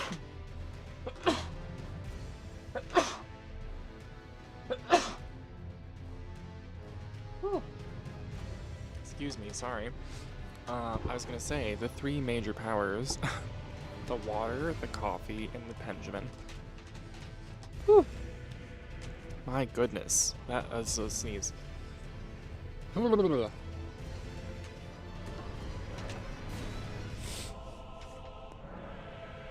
Okay, it appears that I rage quit last time, lol. Oh, wait. Okay, no, the one I last had loaded was Radon, because that was literally today, and I already forgot. That was the beginning of this stream, and I already forgot.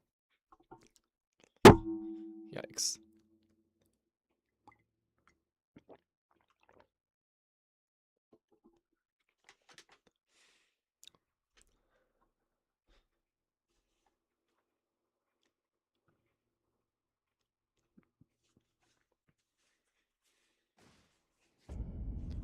We'll give it a shot just because we're here. Yeah, why not? I don't remember being that far off from it.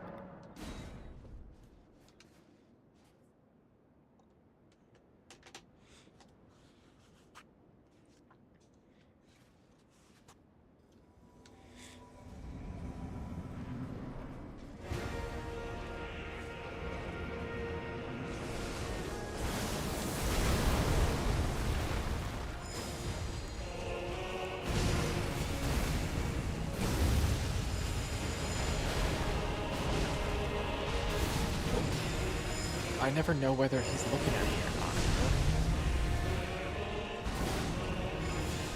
Because I feel like the moment I press the button, he knows.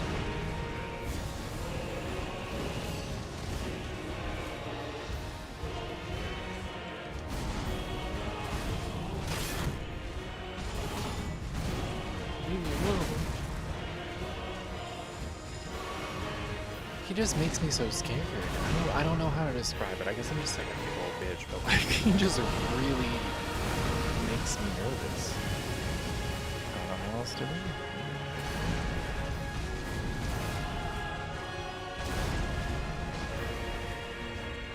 I think I need more magic, but I need a freaking tier for that. I don't know where any tiers are. He's flipping at me.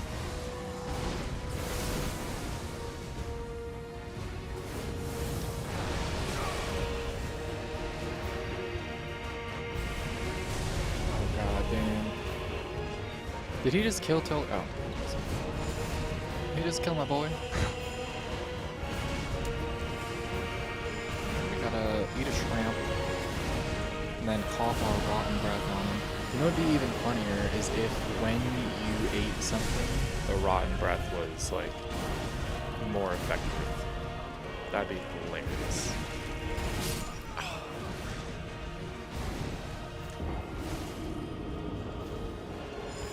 Well, that wasn't too bad.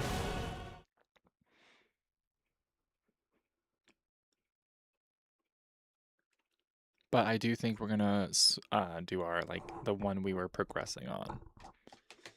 If we're being honest.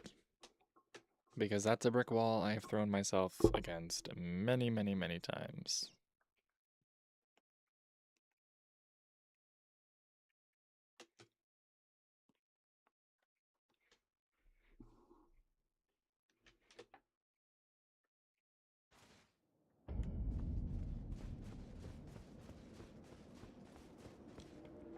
Oh. And my muscle memory about to send me just right back in.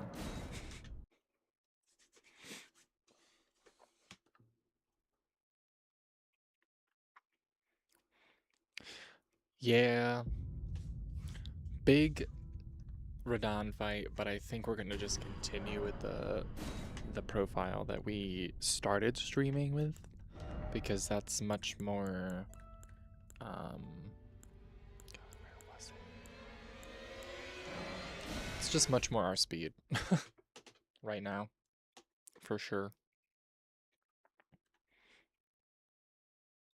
Absolutely. There's more to experience than just getting my butt kicked by Radahn and Miquella. Absolutely. I also have to plug in. I'm so bad about plugging my controllers back in. And then I get so annoyed when they're not charged.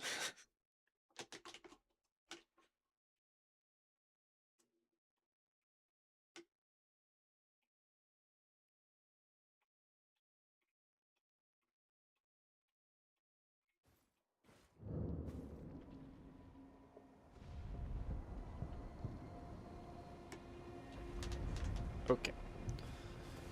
Oh god. This place. Okay. Where am I meant to be going? I guess... I don't know if I beat... Did I beat the guy over here? I don't know if I did or not. This is literally... Yeah, oh goodness is right. This is literally like the worst.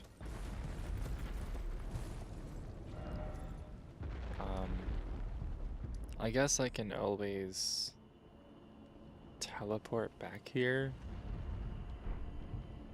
It looks like my souls are over there, so the answer is probably no. I probably did not beat that tree sentinel. I probably have to beat that tree sentinel, or not tree sentinel, but tree spirit, or whatever the hell it is. I don't know. The big chunky tree root guy. Oh, damn. But how do I get to him? Is there a spirit spring or something? I mean, I'm not like dead set. That is through the Madness Village. Oh no. Oh yeah, okay. Makes sense, makes sense. This whole area is kind of interesting to me. I like to try to imagine where there was like cities and towns and whatnot before everything went to shit. So I feel like this would have been a cool area to live because you would have had like Erd Tree Society, but also magic.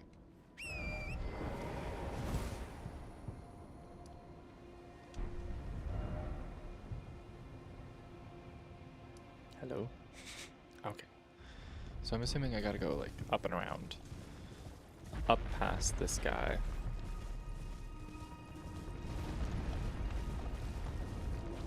Oh, yeah, duh. Right here. Okay. He's right there. There we go.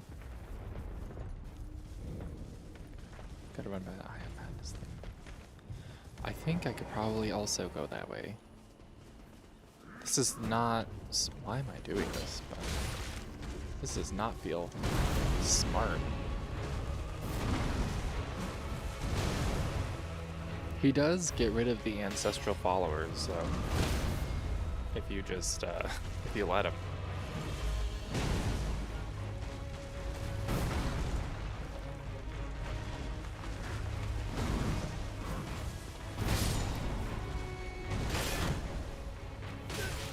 Ooh, who shot me? I have beef with you now. I'm trying to like bait him into... There we go. Getting rid of them for me so I can just fight him.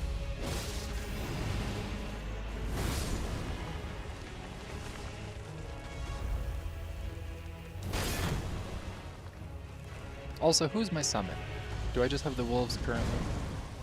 Yeah, worth it. Oh no, I'm sorry, y'all. I summoned you just to immediately get hit.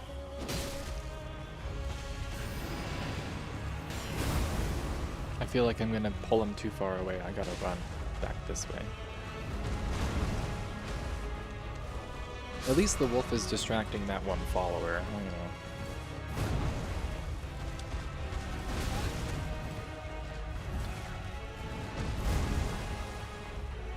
I gotta heal again.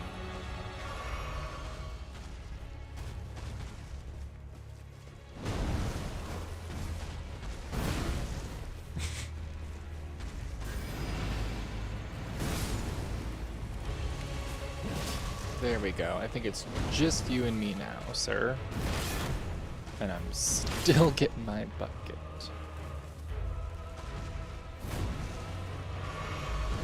How much health do I have? My god. Oh my god. Not... I need to, I think, in this run, find another way of attacking other than just my sword, because that's going to be difficult for enemies like this. I need some kind of... Oh, thank God, there's a Stake of Marika. But there's got to be something for me to use.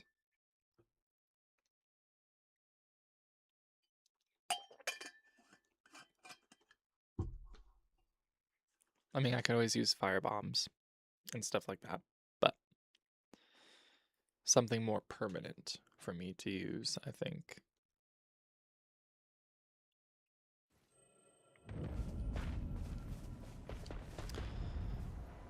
I don't necessarily even care about my runes. Let's also do this on Torrent.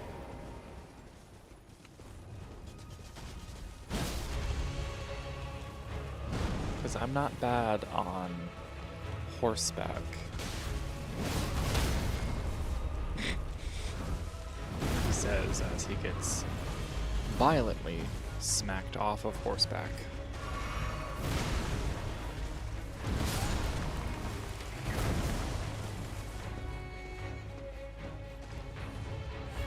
Y'all ever go into a fight the first time and it seems fine, and then you go back in and it's like the person has something to prove?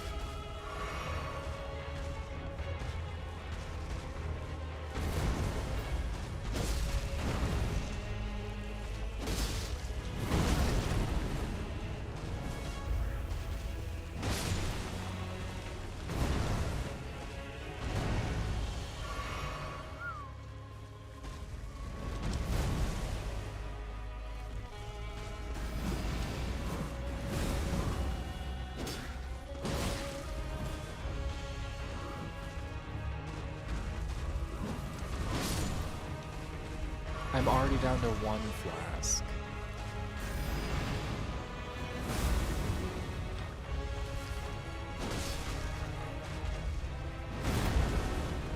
Okay. Do all of them do the little fiery thing? Where they... That's not very descriptive, I'm sorry. Do all of them do the little thing where they shoot golden light? Where I'm gonna have to run.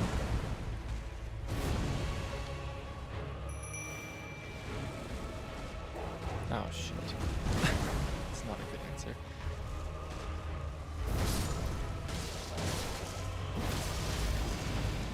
Oh no! Killed my wolves pretty much instantly.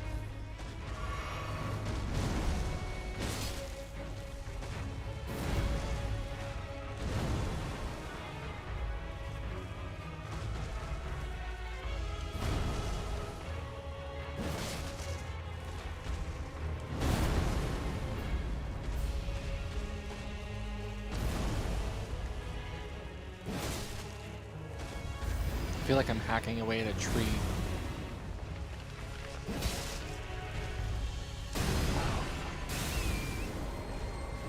Run, Torrent!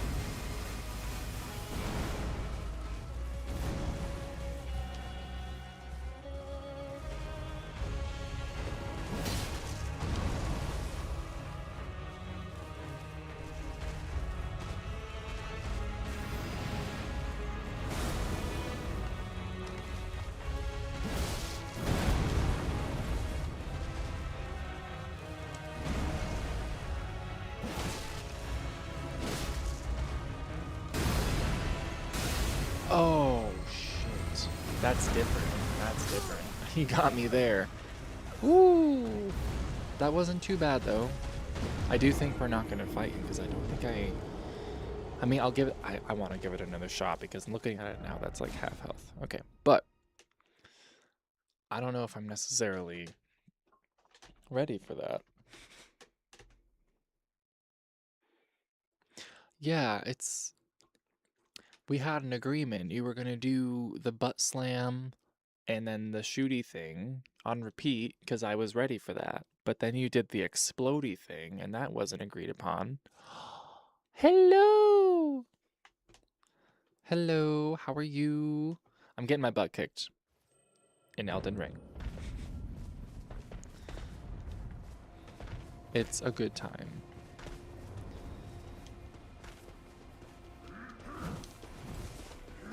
Against this tree thing. You know, honestly, looking at it now, it looks like it has a little skirt or like dress on its back.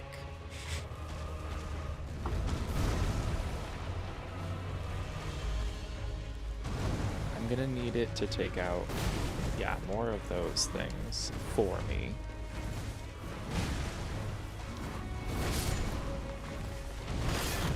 Just so I don't have to.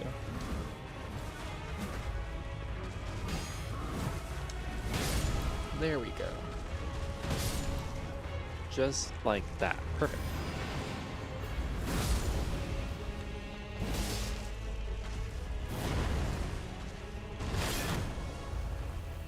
And I still have all my flasks.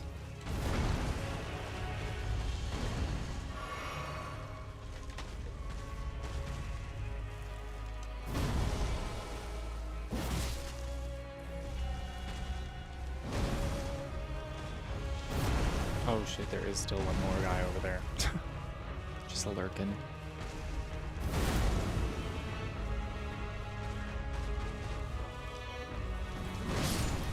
Not anymore.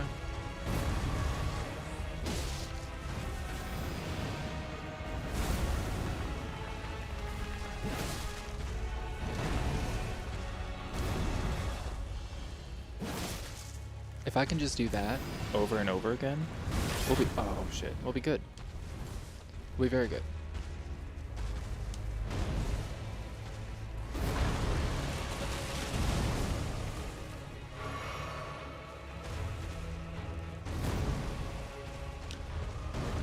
You know, I feel like even when you know what's going on in this game, you still don't. So, but we're doing okay. Honestly, for what it is, we're doing okay.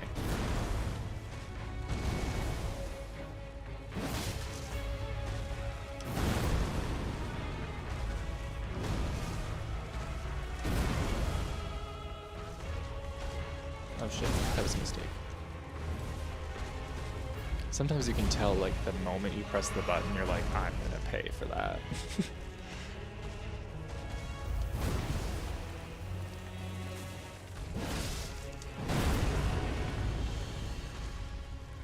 On my horse. Goodbye.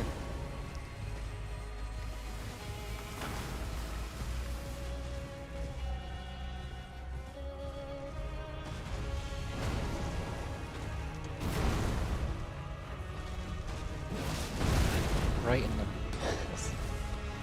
Sorry, sir.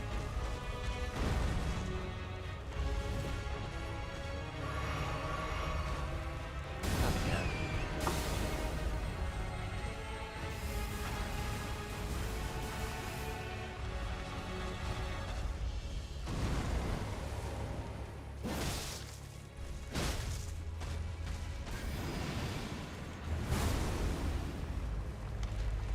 Thank you. Ooh. I forget that I have my dogs too. My wolves that I could summon if I get a moment.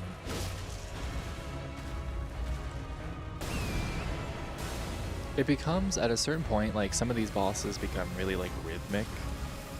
So you get into like a little bit of a dance with them. Ooh, shit. As long as he's not one of the ones that splits into two. Because I know that happens every once in a while. When he gets to like half health. Just does this.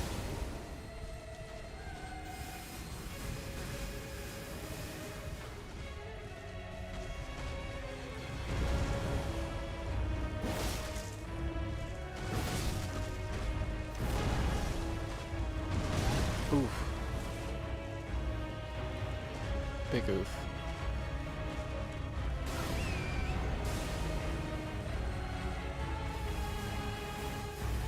Again? Oh man, he's pissed. 3 times. Okay.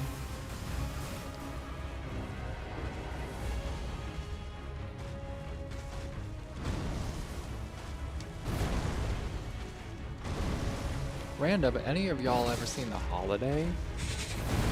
Very good movie. I don't know why I just thought of that, but I did. And it's a really good movie. It has Jack Black, Cameron Diaz, unlikely couple, really good movie. Jude Law and Kate Winslet. Oh wait, no. It's Cameron Diaz and Jude Law. And then Jack Black and Kate Winslet. That was the unlikely couple right there. Jack Black and really anybody. He's a cool guy, but...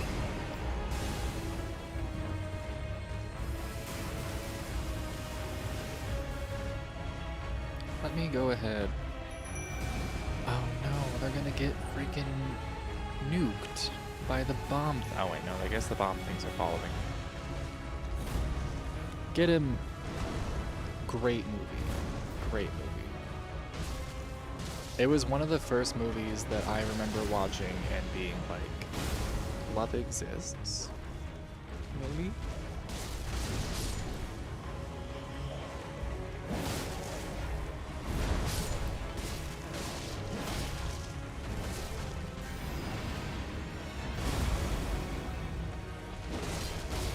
It's also just a really fun premise, like the two of them switching houses. I don't know if that was actually ever a real thing. But the two of them, because basically Kate Winslet lived in the UK and Cameron Diaz lived in California, and they went on this website where you basically switch homes for a little bit, and like, I guess it's all just paid for. I don't really know what goes on in that situation. But it was a really cool premise. I would do that. Go to the UK, but just for a little bit.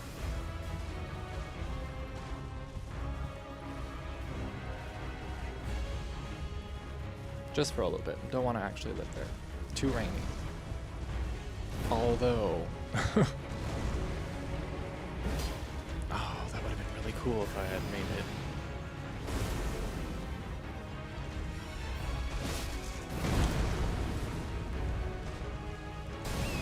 This really is just a battle of patience, isn't it? Especially because I have no Estus. And I don't even have any throwable items.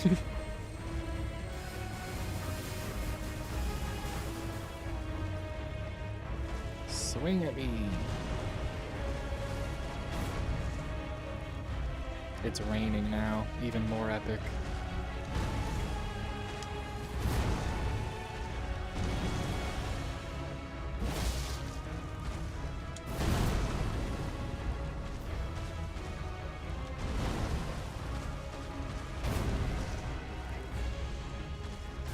Now I'm wondering, was it supposed to have a head at some point?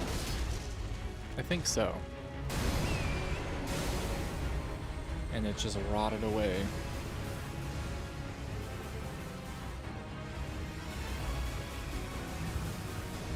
Three times in a row, you bastard.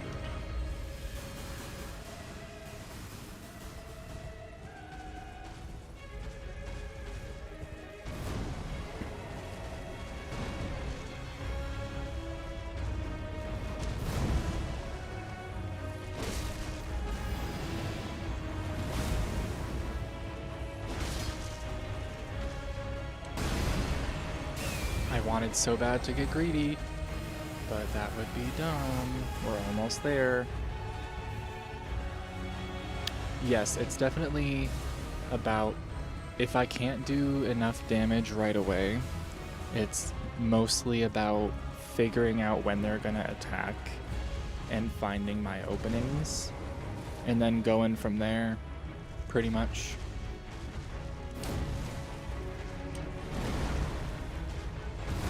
Like right now.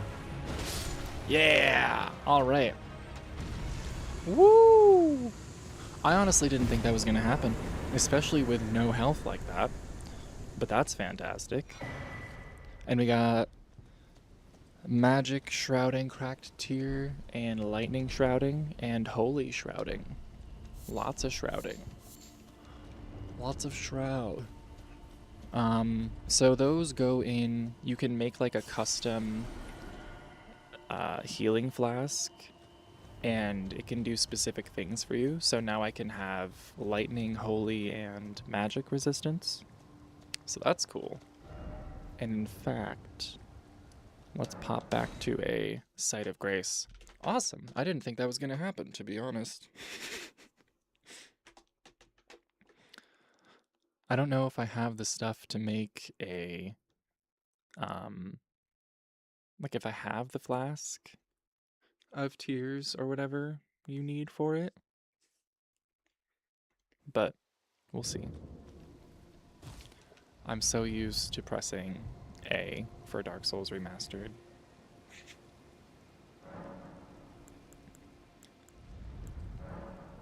Alright, I don't think I have the stuff for that somehow.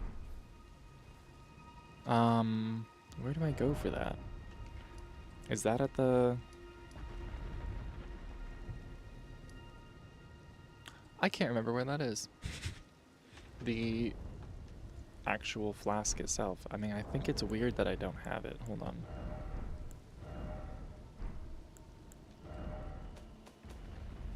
Southern Limgrave Church. Yeah, I definitely don't have it, I don't think. Okay. So... probably... this one, I'm assuming. Third Church of America in East Limgrave. Oh, okay. Work. We will go there. Thank you. Yeah, I don't know how. Sometimes I feel like I just go too fast and I'll just sprint past shit in this game now that I've played it a couple times.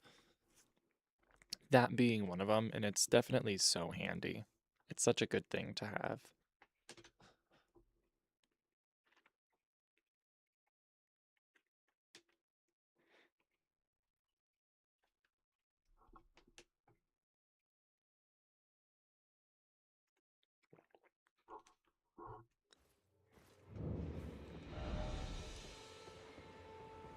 Alright, once my map loads. Yeah, that would be something that I think would be so handy to get.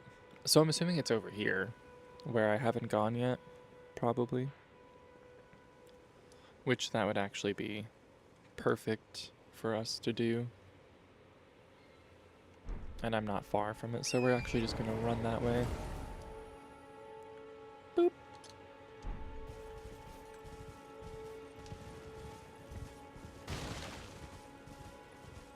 Because I don't think there's any other churches aside from that one in sight right now.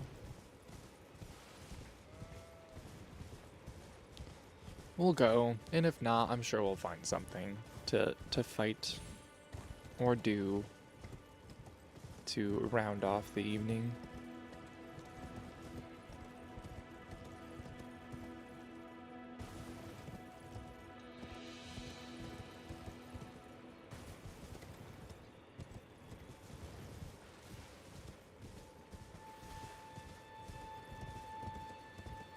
Is it nighttime? Because, oh no, it's early day. So I'd say there is the, what's it called? Knights Cavalry to fight. And these assholes, because I didn't expect him to burn me. Rude.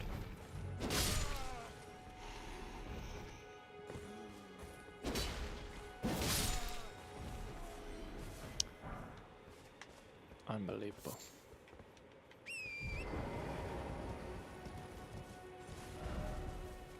Yeah, it's gotta be that away.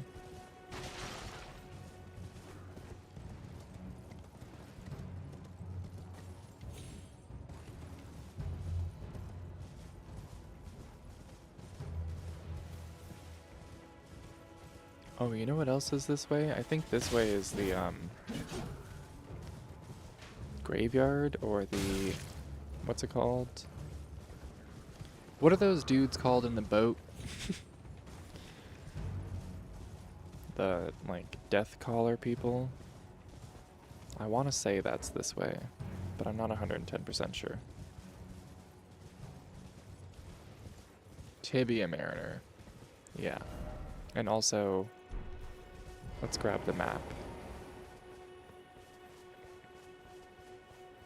I'm only hopping off of Torrent because I think there's a rune bears in here. And I would like to sneak around them if I see them because, yep, there's one right there.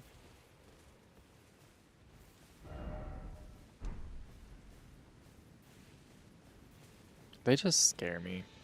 There's no damn way I would ever be fighting a rune bear in real life.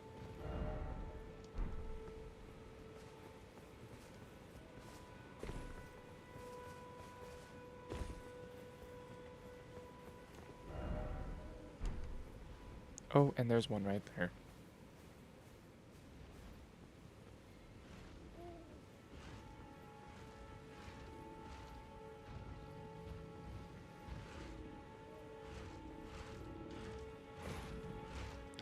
Oh, and there's one right there too. Holy shit. Gotta go. They're just fucking huge. Let's just leave. Let's just make noise and then leave. Because this should make it a little easier to find where the church is if it like shows up enough on the map.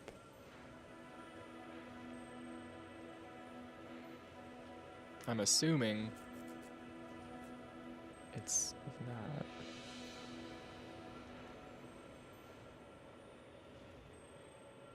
Yeah, it's gotta be like up there.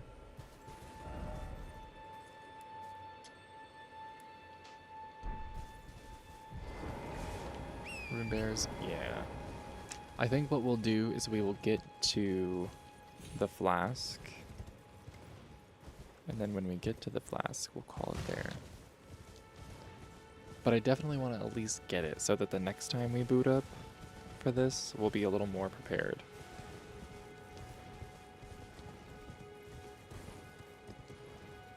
Whew.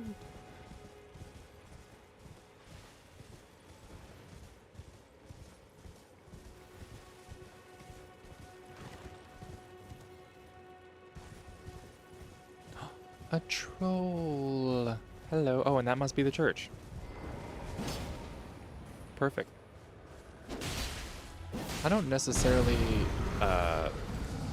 relish fighting the trolls by any means, but they are a good source of runes, as we all know.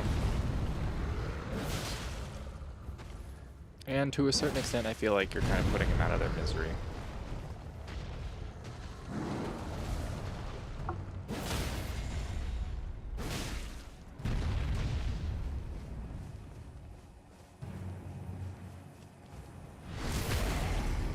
Sorry, bud.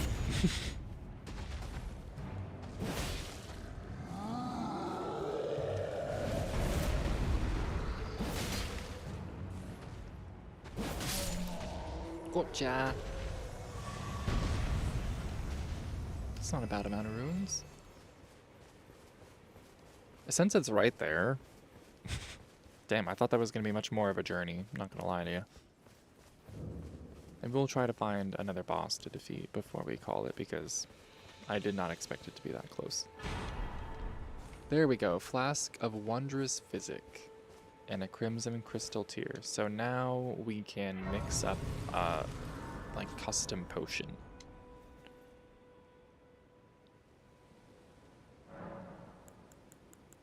I don't want to talk to Melina. She can wait. Love you, girl. You can wait. We're gonna do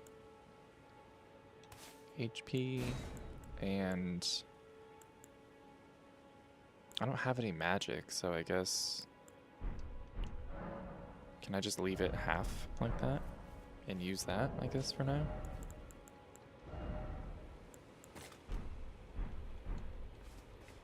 Probably. Are there any... Let me think. Oh, yeah, there's the Tibia Mariner. He's right up here, I think. I was going to ask if there was any bosses that we knew about, but there is right there. There are right there.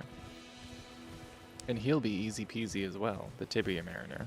So we can probably do him and someone else.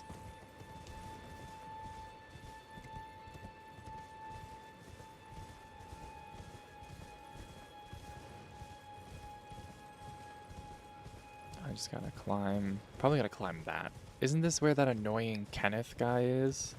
Kenneth Height. I've never actually done the quest line for him where... Is anybody there? Yeah, here, yeah, he's here. Someone who might be interested in rescuing the great Kenneth Height, servant to the True Order and celebrated repudiator of the false. Oh, Urchin, grant me succor. Grant you succor? I'm a good Christian man. You're gonna have to fuck off with that. Goodbye. No succor from me, sir. Goodbye. I know what it means, but, you know. Had to have fun. Where do I... Am I just one level too low right now? I think. Or can I get there from here?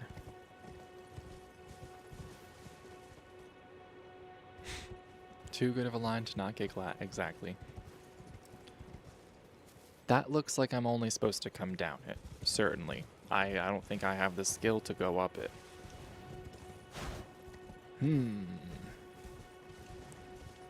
Free souls. Hold on. Free souls.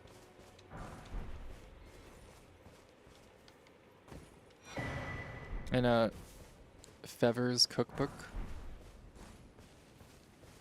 Wonder what that gives us. A sleep pot. Okay. It gives us a melatonin.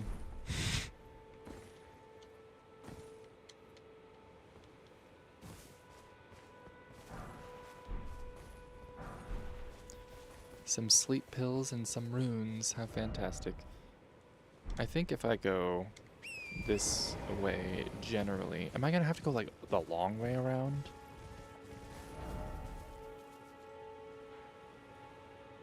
I feel like I am, because there's a whole bridge and everything. You know what, screw it, we're just gonna do it. We're gonna go from Stormhill Shack and we're gonna just take the donkey and ride that way.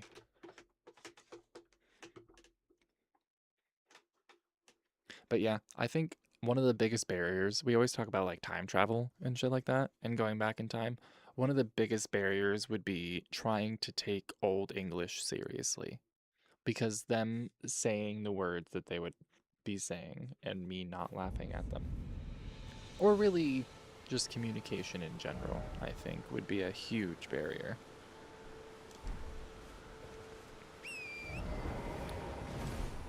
All right.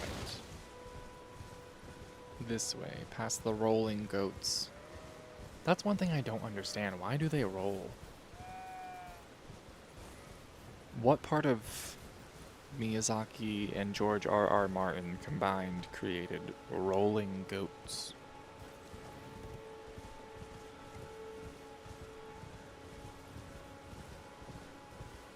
Rolling goats.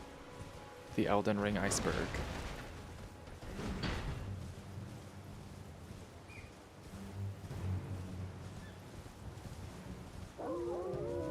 And sky wolves, because wait for it, wolves that just come out of the sky. You got rolling goats, you got sky wolves.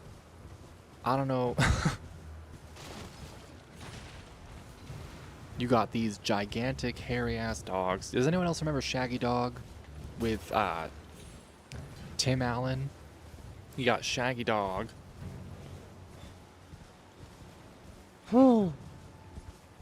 Which we're actually gonna fight.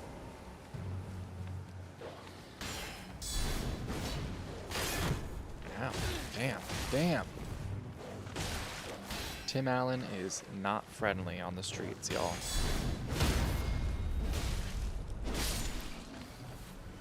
I've heard that in real life too. There really is. I'm. Can you hear me? Wait a damn minute. This is Alexander. This is our big friend who's a gigantic pot. Anyone? He's not just a pothead. He's got arms and legs. Oh, my stars. I'm so happy to see you. This is I one of the am best characters in this game. also known as the Iron Fist. And as you can see, I'm stuck here. Please, can you help me out of this? Absolutely. You know, and if we thought Sucker was funny, this is even My funnier. Thanks. 1,000 thanks. Just give me a good smack from the rear with something nice and big. And I'll pop clean out, I'm sure. There's no need to fret. I'm very well trained. You're all, I say. Yeah, I've heard that before. So you just go ahead and smack the crap out of him after that weird sentence, and then there you go. Well played, good sir. Well Nice little played. smack. Though that mighty wallop of yours almost spelled the end of me. Yeah. Well, I'm out now, and that's what counts. I thank you. And then he takes a piece of his, As a token of my appreciation. what looks like a piece of his shit. It looks like he just reached into his butt and was like, here you go. But it's even worse. It's just a piece of the flesh that is inside of that gigantic jar. Because eventually you do learn that inside this jar is just a bunch of dead human beings that were great warriors, and they were shoved into a jar to try to create some sort of divine being. Alexander! Here's a token of my appreciation. My kidney. Yeah, this game I love the lore for, but there are certain parts of the lore where I'm like, damn, whoever thought of that needs a hug and maybe some therapy. Maybe just a little therapy.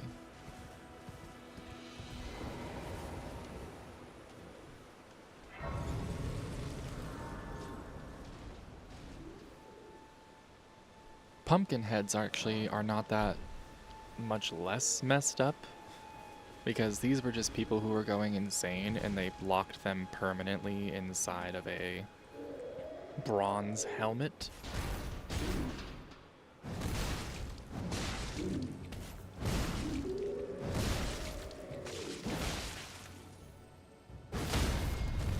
Sorry, bud.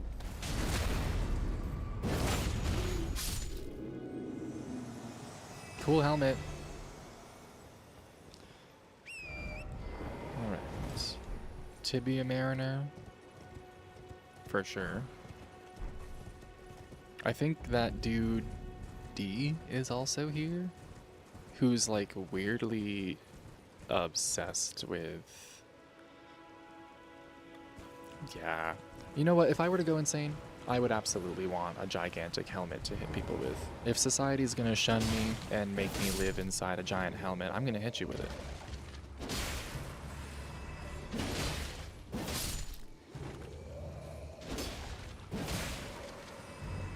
Okay. Cat just scared the shit out of me. I collected Forsythia. It's like a big bush, and it's nice and pretty and yellow, but a lot of people don't know that the leaves, or not the leaves, the flowers are edible for tea and things like that. So I collected a bunch of Forsythia leaves the other day, or flowers the other day, and they're in a nice little bag.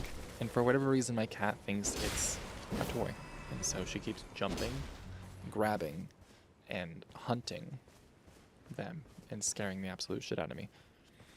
Because last night on the live stream, she actually got a mouse. I looked over. I didn't mean to do that. Whoops. I looked over And she just had a face full of mouse and was looking at me like, I got it. I'm sorry. I cannot give you your proper rights. All right, cool. But We at didn't least you actually did piss him not off. join I'm known as D. I hunt down those who live in death. Okay. And weed their death root. Heed my warning. The village here has been touched by death.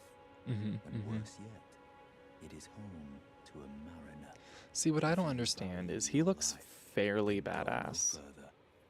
You know, like he looks like he could handle the Mariner, more so than me. I just look like a pretty standard foot soldier at this point. But he's over here fretting. And yeah, Sophie, she's a real huntress. She's like 12, not retiring, not anytime soon. So far this spring, she got a mouse and then she got a bird, which got into my apartment somehow. I actually feel really bad about that, but she got the bird. And then she got another mouse. And it's April. So, oh my god. I was just talking last night on the live stream too about how Wales used to have, ancient Wales, the country, used to have a code of laws for cats because they were treated as equal to livestock because of their mousing abilities. And so there was laws about how much they were worth and how much like you would be fined if you hurt a cat, etc. Just another reason to love the Welsh people, if you needed one. Yeah, look at that. He's got the strength of a sack of flour, my dude. Look at that, my word.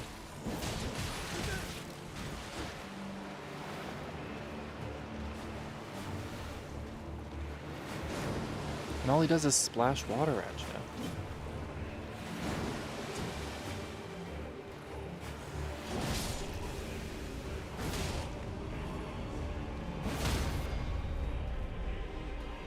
Like a noodle.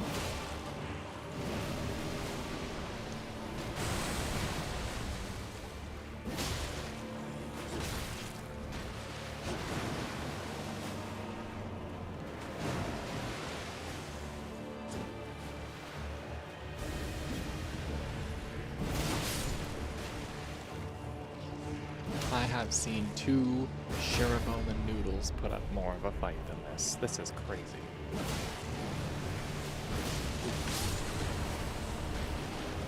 I'll accept it. That was worth it.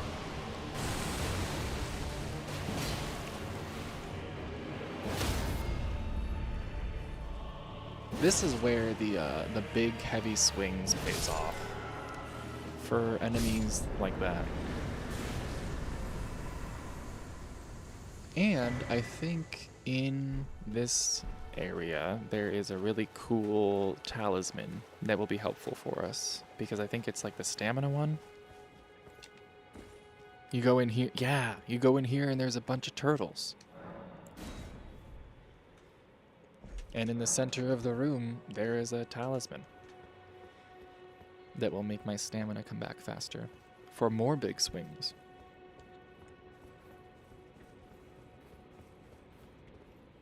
When we were playing Call of Duty Zombies, it was big booms.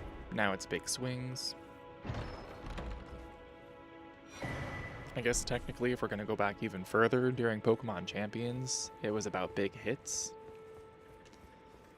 Because that's the thing, when I was like playing Pokemon my whole life, I've always liked the plant Pokemon and the like ghost Pokemon, because that's just like my thing. But playing Pokemon Champions, where you're actually just battling people from around the world, made me realize I like the big tough guys that do a lot of damage. So, let's put on our talisman, and now... Oh, I won't be able to see until we get into combat again. But, let's go find one more boss, and actually a Site of Grace so I can level up, but, you know, one more boss after that.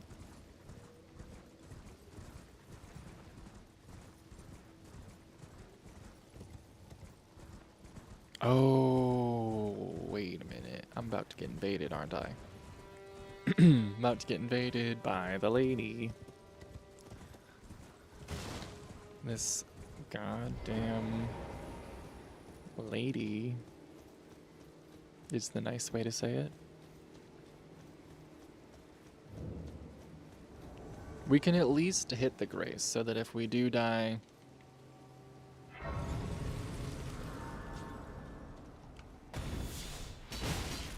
Bitch. Gotcha.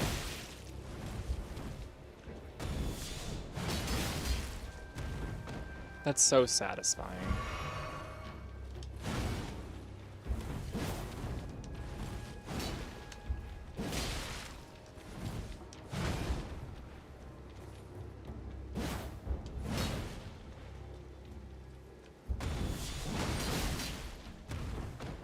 Just the way they fly into the air is absolutely crazy.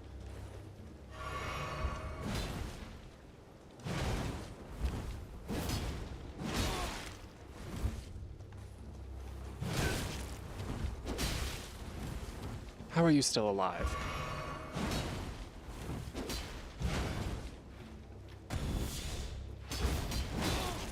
Absolutely not. Not after I've talked all this smack. That would be really embarrassing.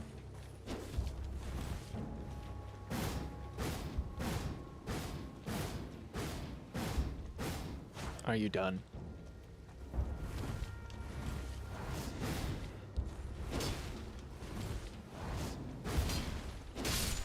Okay. Her and her dang butter knife is right. Get out of here. Just let me live. Christ's sake.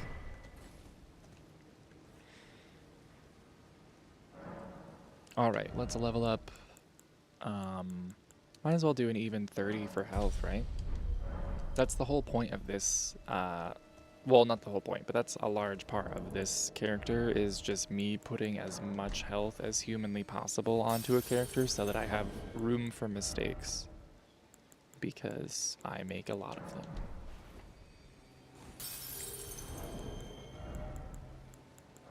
That's what I'm trying to do with Dark Souls Remastered. And yeah, very extra for nothing. Like, I get that's a cool swing, but at the same time, you're also wearing, like, I don't know, a nun robe? You're wearing a nun robe, your name's Anastasia, and you've got a gigantic butter knife that you're swinging around. Pick a lane. You know what I mean?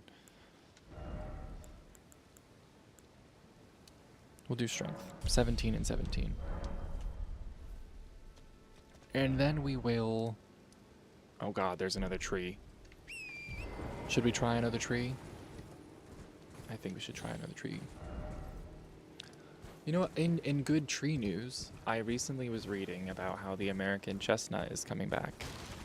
Because for a long time, the American chestnut has been blighted.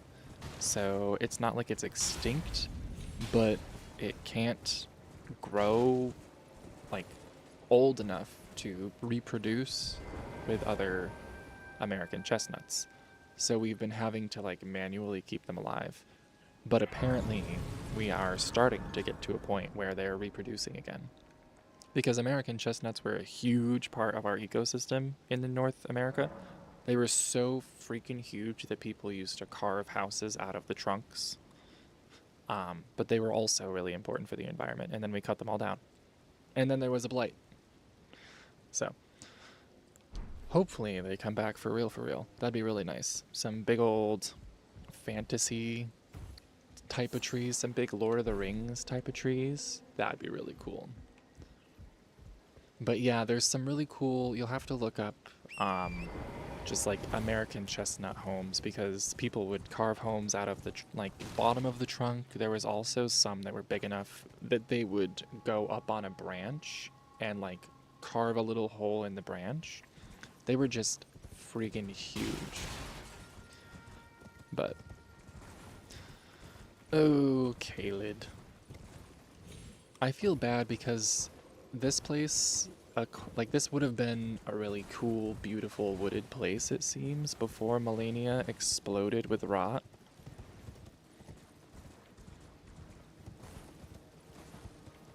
How do I get down there? Oh, I have to go, like, over there.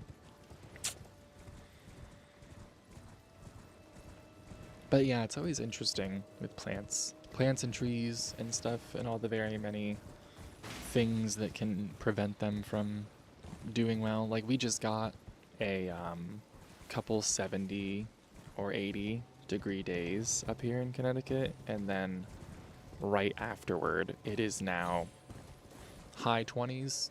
And so I have all these beautiful bulbs that are all out, and then tonight before I go to bed, actually like shortly here before I go to bed, I have to cover them all with bed sheets, because if I don't, they will get frozen and they will die.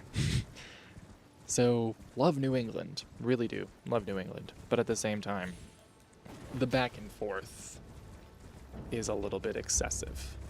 You know? I feel like Bella in Twilight when she's like, your back and forth is really giving me emotional whiplash. Edward. Ugh. Sorry, love Kristen Stewart, but she just, I don't know what she was doing in that movie at all. I don't know if she knew what she was doing in that movie at all.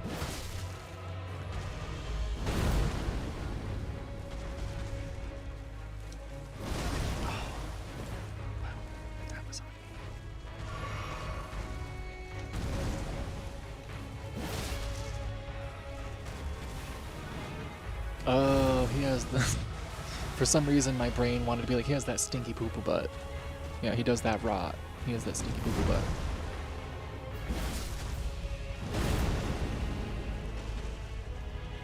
It's what hanging out with a 6-month-year-old will do to you.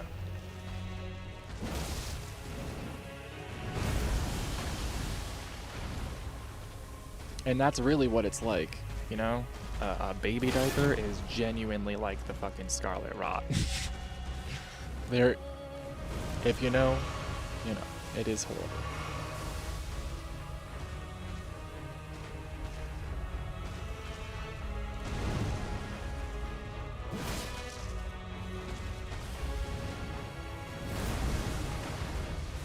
Enough, man. You be farting everywhere. But yeah, I will say, it's always a pump fake. Because, like, even this morning, it was, like, cold as hell this morning. And then during the afternoon, it was nice enough that I actually went out and walked in town a little bit in the sunlight. But then right now I'm shivering.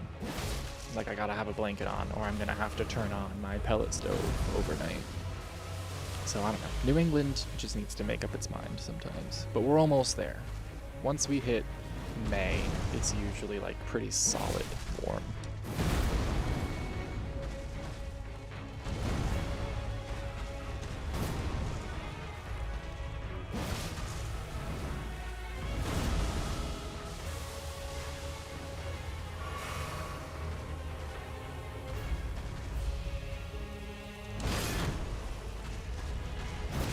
Oh damn. Just getting my shit rocked. It was snowing down here too. It was like flurries, but I think I may just try to ignore it. But yeah, I noticed earlier today that it was starting to snow. I wish everything would just stay in its little spot. But then again, I don't know if that's ever been the case. I feel like we've always gotten like the fake spring and then a little bit here and there and back and forth. He does this shit too.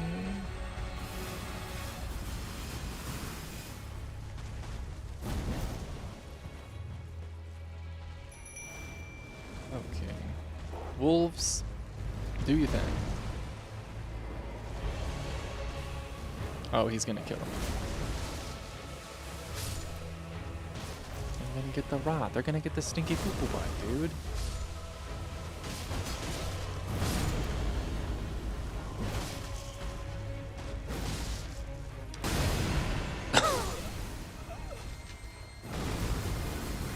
Yeah, he got me there. He got me there.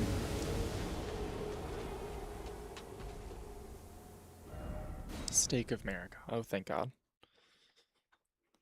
We'll give it a couple more tries. Summers are really nice. I just took the cover off the pool and started, well, we got the pool emptied and then we have started filling the pool. So I can't wait for that first like really warm day where you get to just jump in. It's gonna be nice. And then I'm doing the frog pond in the garden, and that's gonna be fun. Although it's gonna be enticing to try to get in the frog pond and sit, but I'm gonna have to resist it at all costs because I'm gonna have plants in there and everything, so.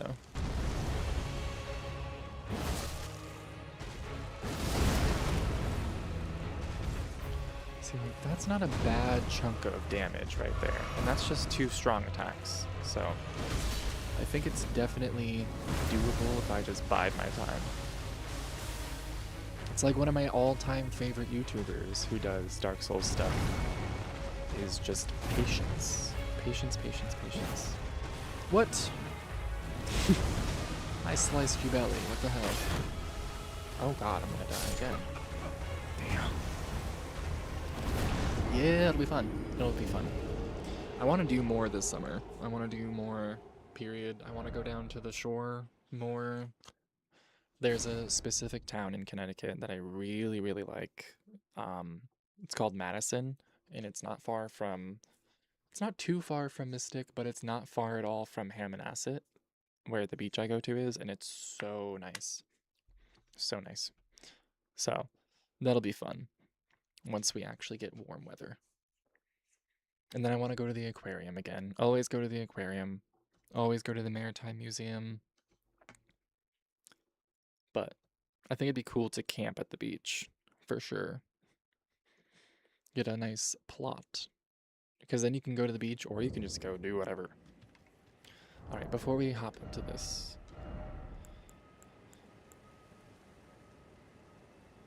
this does more damage. Just saying.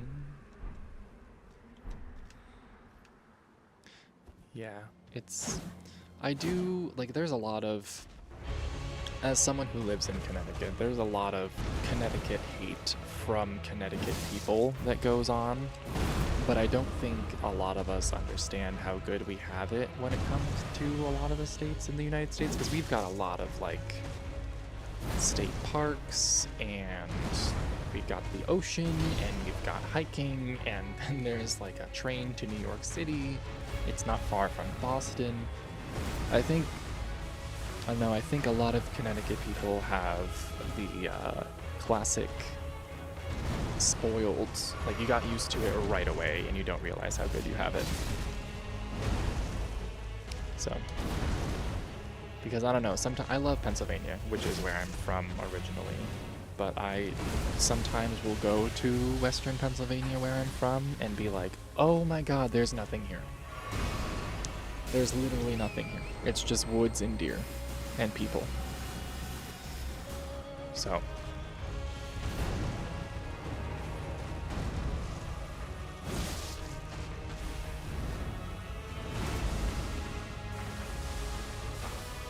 That stuff goes far, man. Yeah.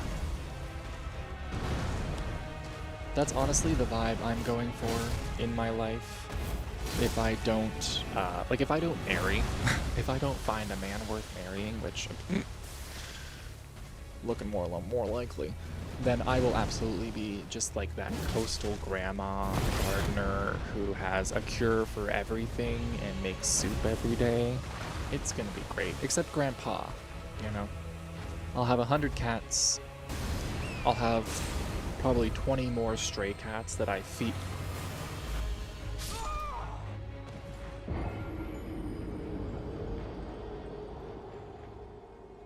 Well,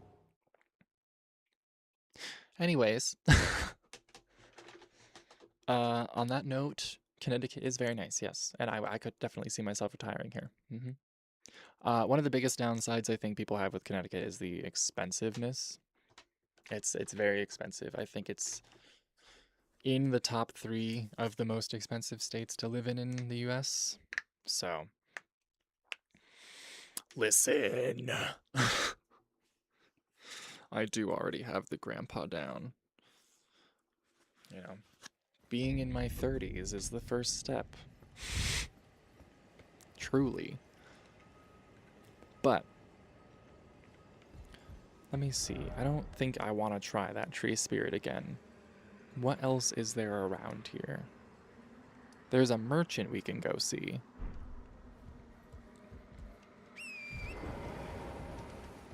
But yeah, it's very, it's always interesting to see, because I forget that a lot of YouTube right now, specifically, is a lot of younger people. And so I almost forget the audience that I am supposed to be catering to, you could say.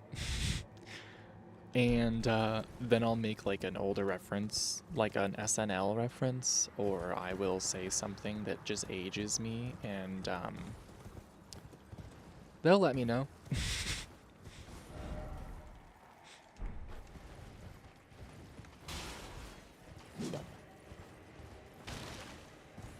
I'm also really, really, really enjoying, because this is something that's, I think, a sort of new revelation.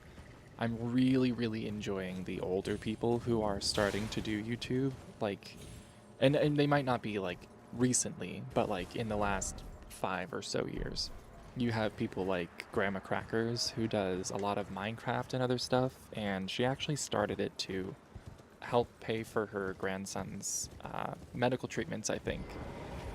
But it's just so fun to watch older people have fun doing games and be online. It's just so much fun.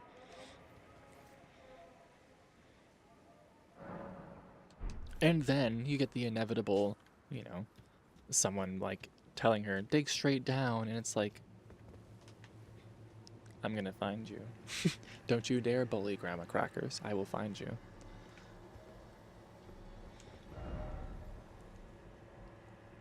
All right. They are so sweet. We love, I like seeing the community. I think that's one of the biggest things about YouTube that I didn't expect, I guess you could say, because I think it's easy from the outside to look at YouTube and especially streaming and just kind of get stressed because you're like, oh my god, they're gonna be mean to me. But then, I don't know, you do it and you're just kind of like, oh, never mind, that's not so bad. That's not so bad at all. And then on top of that, not only is it not so bad, but it's like fun. And then you feel like excited to come back and do more. Or alternatively, if you're doing, like if you're recording content and then creating videos with editing and stuff, you can kind of watch your talents progress over time. Like sometimes I'll see an older video of mine and be like, ooh, yikes. But then you get to watch your talents kind of grow as you continue putting out stuff. So I don't know, the whole experience of doing YouTube, whether it's editing and recording or live streaming, has been so like formative in a way. And I think it's like something more people could benefit from. I feel like they could almost do a class for this type of thing.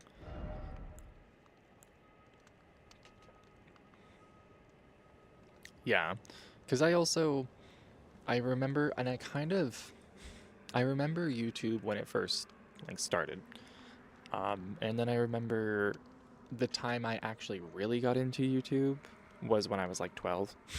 And I wasn't allowed to go on the internet alone at my house.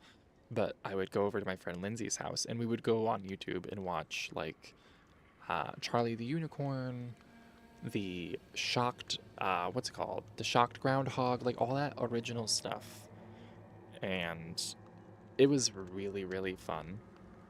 But I felt like it was very, and again, I was 12, but I felt like it was very, I don't know, specific. I feel like nowadays on YouTube, there is literally a place for everyone and anyone. No matter what you want to do, you can probably find a community.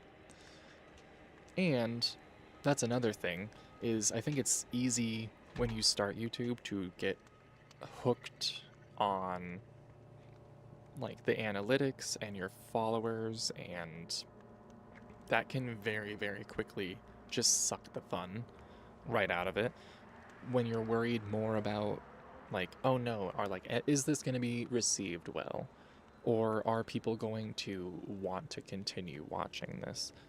And while that is like it's kind of important and it's kind of not, because it's important because if you want this to be your job someday, you obviously do need to make stuff that people are interested in watching.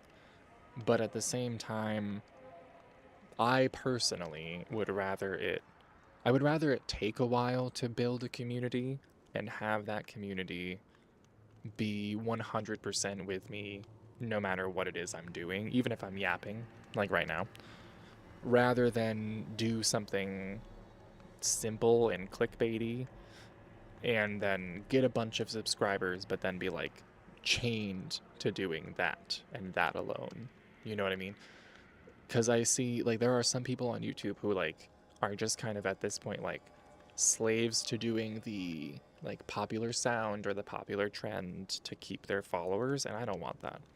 I would much rather be able to say like, hey, I'm enjoying spring, I'll be back in a couple days, or tonight we're gonna play Pokemon because I want to, and have people be like, cool. So it's weird.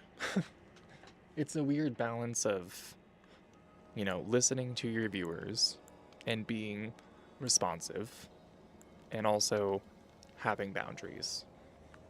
But anyways, I can't buy anything from you, sir. I barely have money myself. I'll sell you a sword though.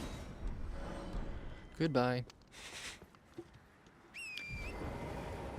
Every once in a while during a live stream, I'll just get on a like a TED Talk type of mode.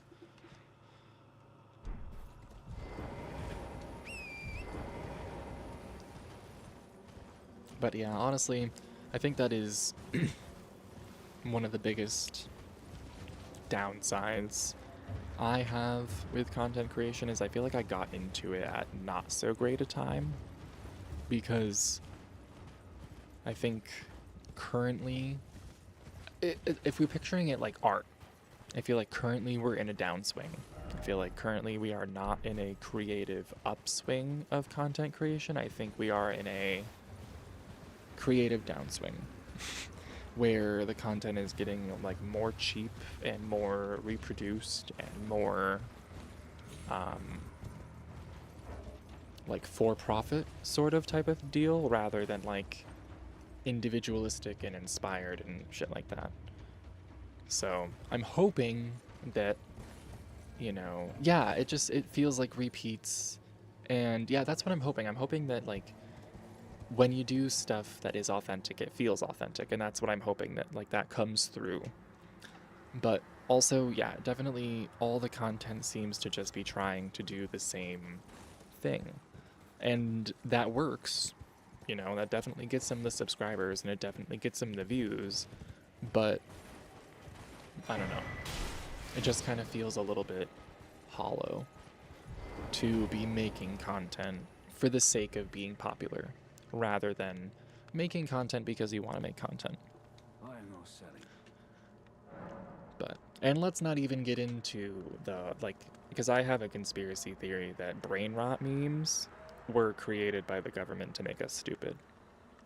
And it's working because, like I discussed last night, if I were to describe the memes that I laugh at to even one generation ago, they would look at me like, the future's in your hands and you're laughing at a dog doing this and saying yes, Diva, and then an eggplant with a gorilla on it and a fart reverb noise? What are we doing? The future's in your hands?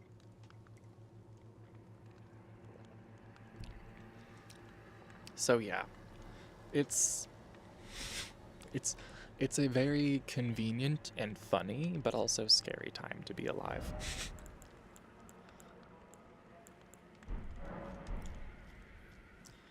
What are we close to out here? I mean, a lot of different things. We could go up here to this, whatever this is.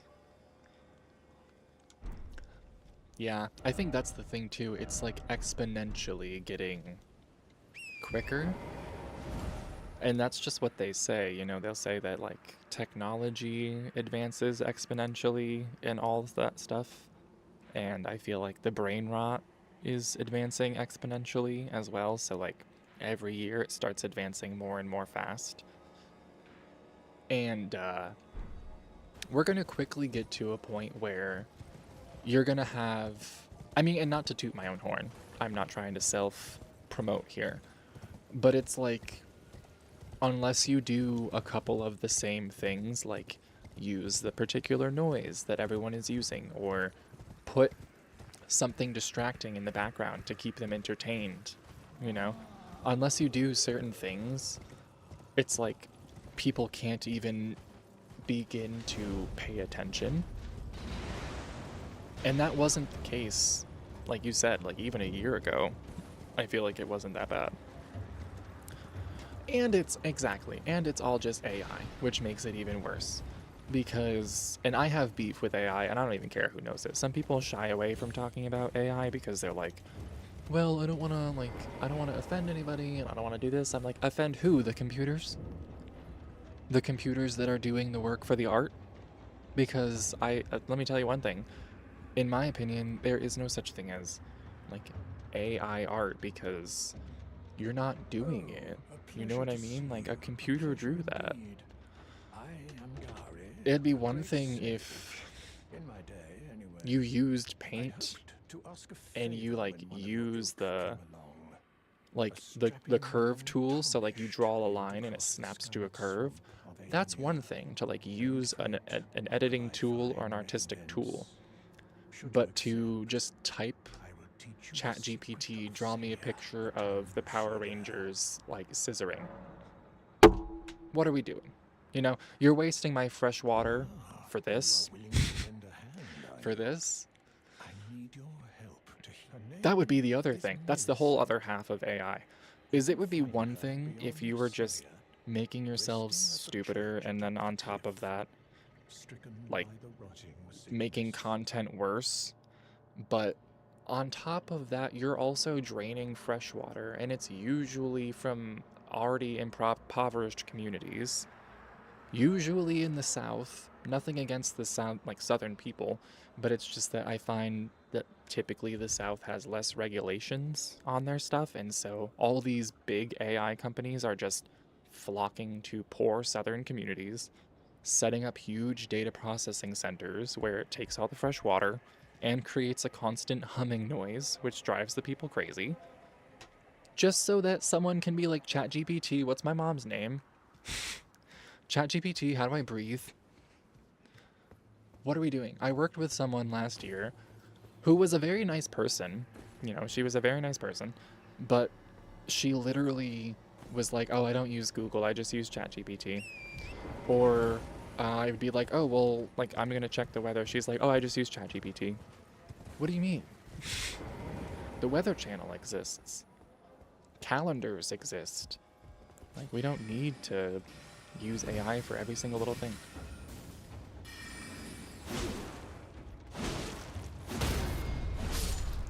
The whole metaverse is trying to force itself into everything. Yeah, and you know what's funny? They did that whole metaverse, and like you just said, they were realizing how much of a waste it was because it's shutting down now. Like, the whole online Facebook metaverse just ended up being a gigantic waste of money. Of course. I don't know. I think that's the case with a lot of these wealthy people ideas, is they're not meant for long-term feasibility. Like, they're not built to last long-term. They're not built to be something to benefit society long-term. They're kind of just meant to make a quick buck, and then you're done with it. Which, that's never good. That's kind of like leaning into our horrific consumerism problem that we have. Not just in this country, but just all over. But when Labubu's happened, y'all, When Labubus happened and we all just bought them for no reason, that's when I actually fully realized that we were just absolutely slaves to consumerism. Because what's the purpose? Someone explained to me the purpose, and then they say, oh, just because they're cool to have. And I'm like, okay, and? What else? Well, everyone has them. Okay. So we're just buying stuff just to buy stuff now?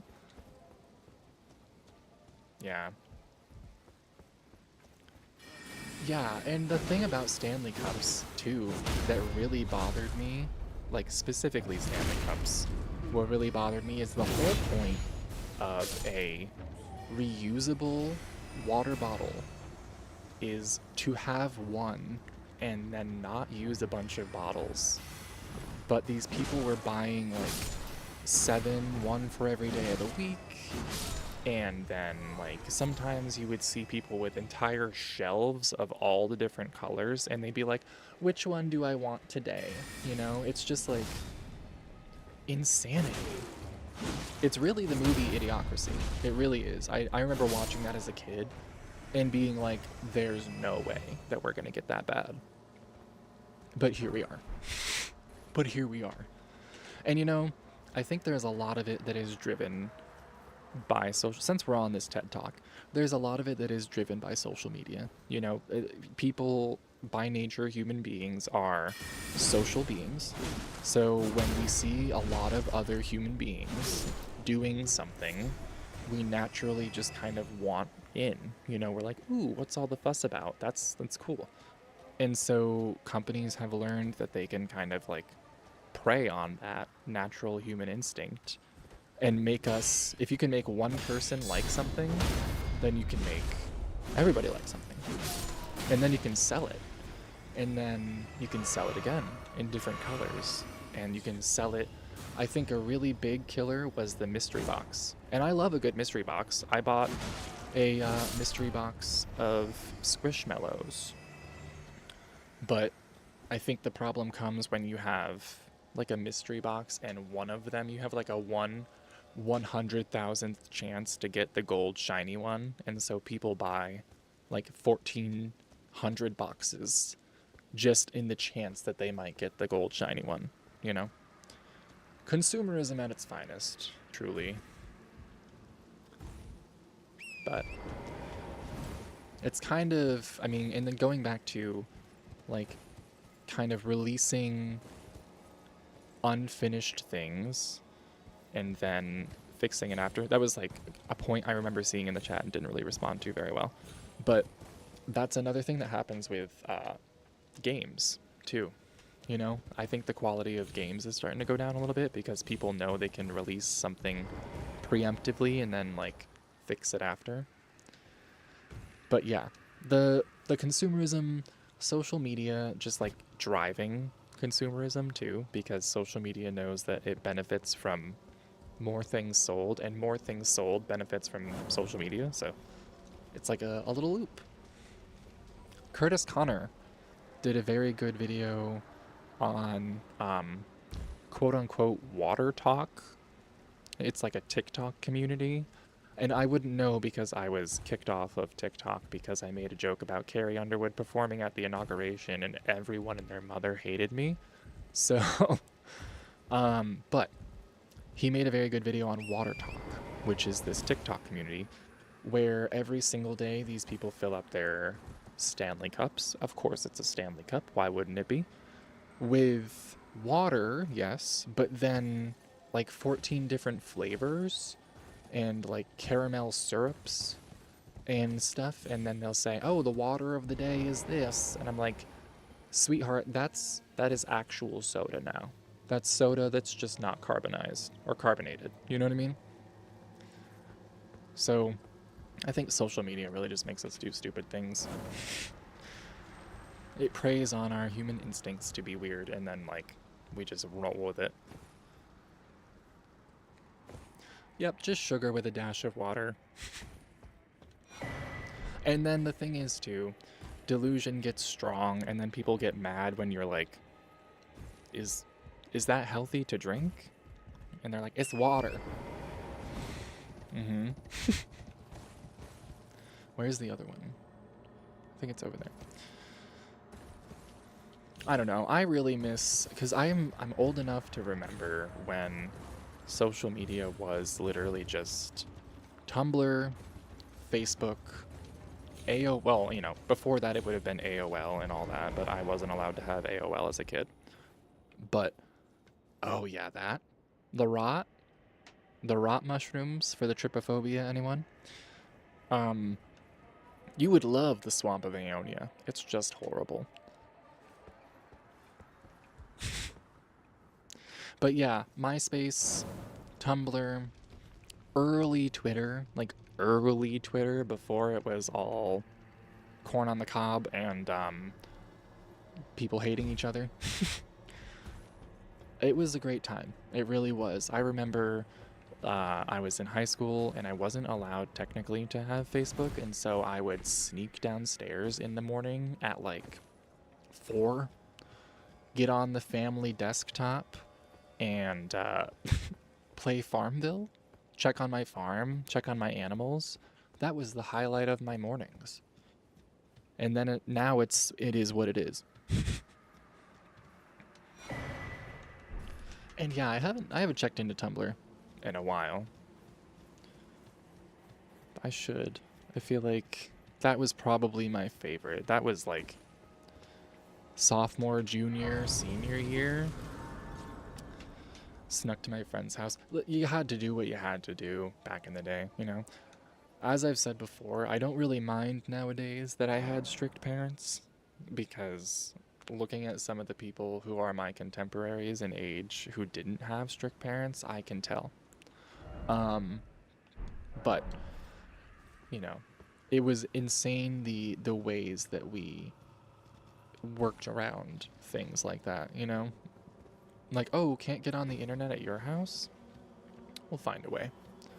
Or or if you're anyone who was like queer, and back in the day if you were trying to keep that a secret, I remember this is a vulnerable moment.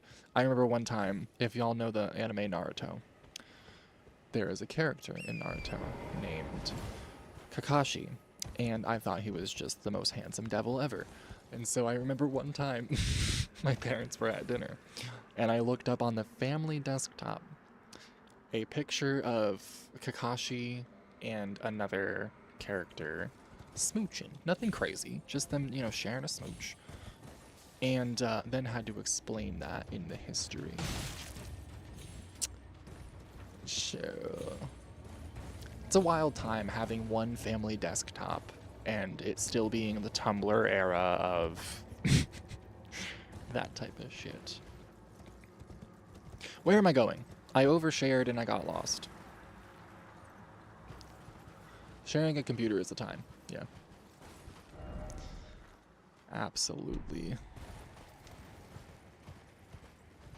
And you know what's funny is I actually am in the works. It's been a long time. It's been a while since I've been working on this video. This is what I'm looking for. But I'm actually, for the last couple months, I've been working on a video about the games that I played on that desktop computer when I was like roughly 8 years old. Like Secret Agent Barbie and Zoombinis and Ty the Tasmanian Tiger and what was the other one?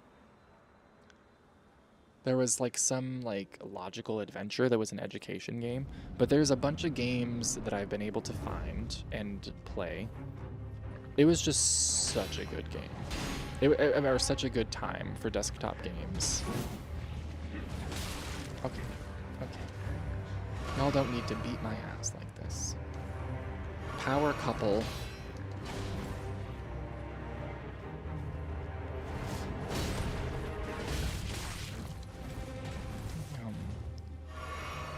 What am I here for? Do they give me anything cool, or am I just fighting them just because?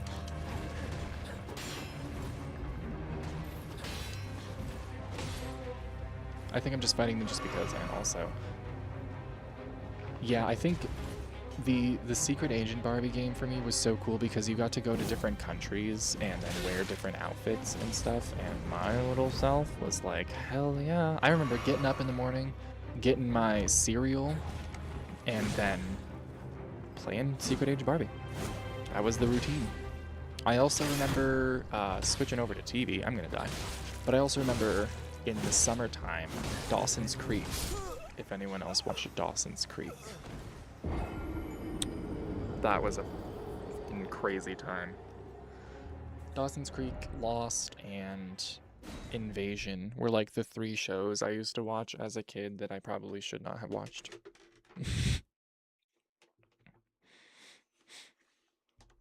Pop Tropica. I have not heard of Pop Tropica. Interesting. I think it's also probably partly to do with the fact that the games that we got were very limited.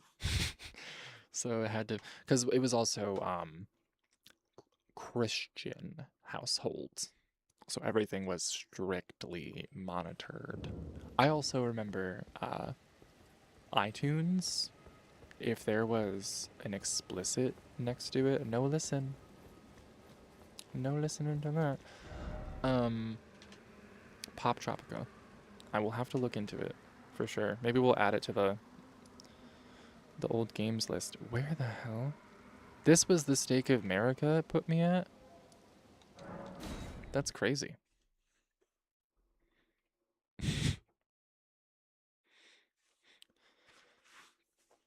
Oh, Lego Island 2 is another good one. Brickster's Revenge. Carmen Sandiego. Where in the world is Carmen Sandiego was my absolute fave at a certain point.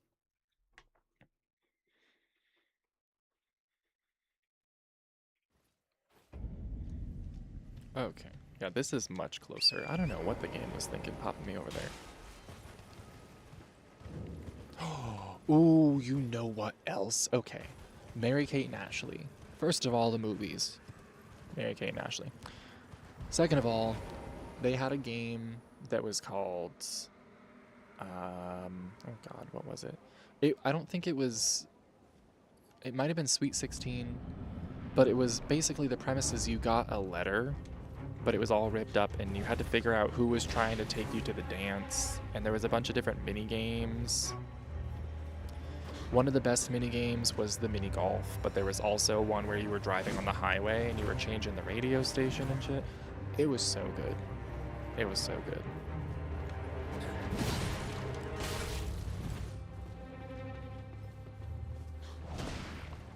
Stop whipping at me, motherfucker.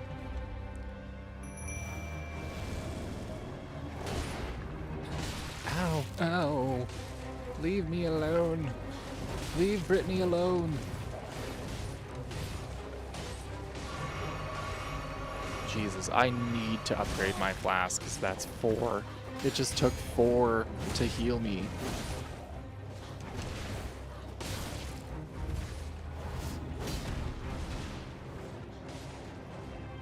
Mary-Kate and Ashley movies were so top tier. My favorite was the Australia one, and then there was New York Minute was freaking stellar.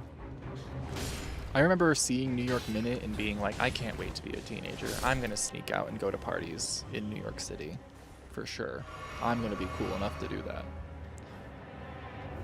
I'm going to go find one of the guys from Supernatural and sneak in while he's showering, because that's not weird.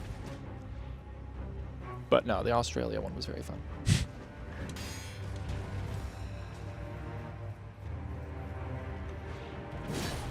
Not on my watch. You're about to do something real cool with that whip. Yeah. They really were. I miss the 2000s. I think a lot of people probably feel like this, but I wish I could have grown up in... Let's see if it takes us to that weird Stake of America far away again. But I wish I could have grown up, or I wish I could be a grown-up right now in the time period where I grew up. Like, I wish I could go back and experience the late 90s and early 2000s right now as a 31-year-old man.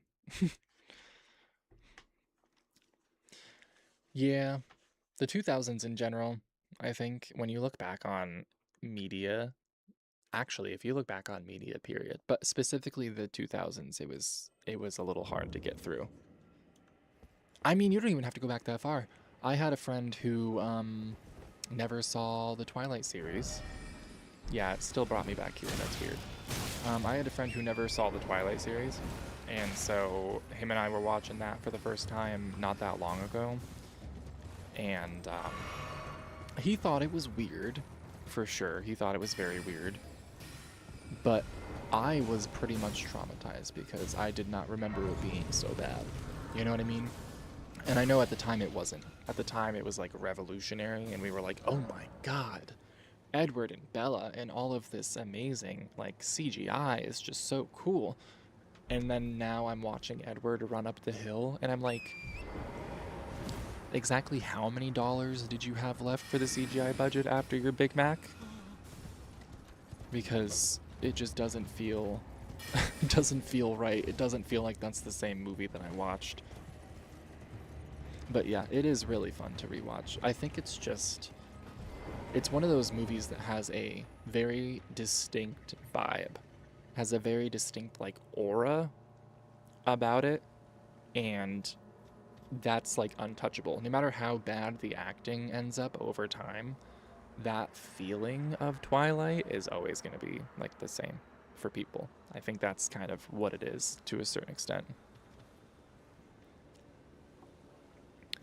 But I remember when New Moon came out, we went to see it in theaters, like a group of friends, and it was so freaking packed that they were seating people on, which they would never do this nowadays, I feel, but they were seating people on the floor around the seats.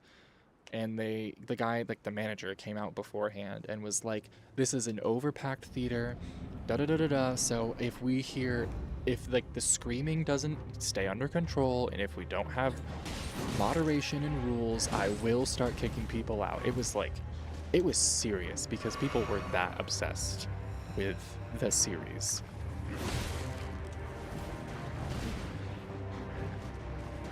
That's like Lord of the Rings. I saw someone the other day saying, oh, Dune is like the modern day Lord of the Rings. And I'm like, watch your tongue, child, because I don't think people realized what it was like to see Lord of the Rings back in the day. That was like witnessing a window into an alternate universe.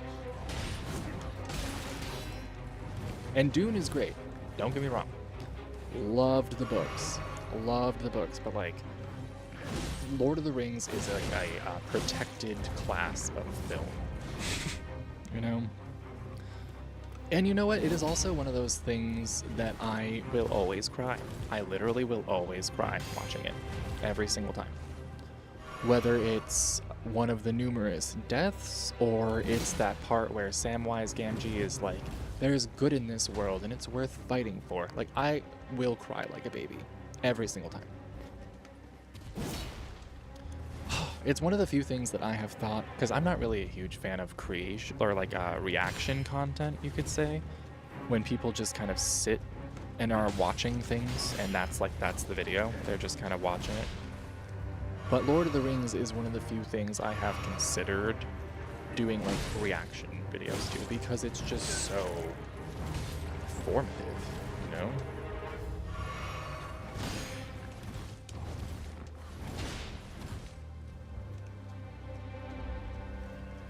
When you, oh, I have my flask. When you, as a kid, watch Boromir die defending the hobbits, that's galvanizing. Or Gandalf dying and everyone crying outside. Whew. The ride of the Rohirrim, don't even get me started. On the everyone showing up at the last minute. I am just such a sucker, I think. I'm just a big crybaby sucker for good movie moments, you know? Thank God I died. I wanted to talk about this.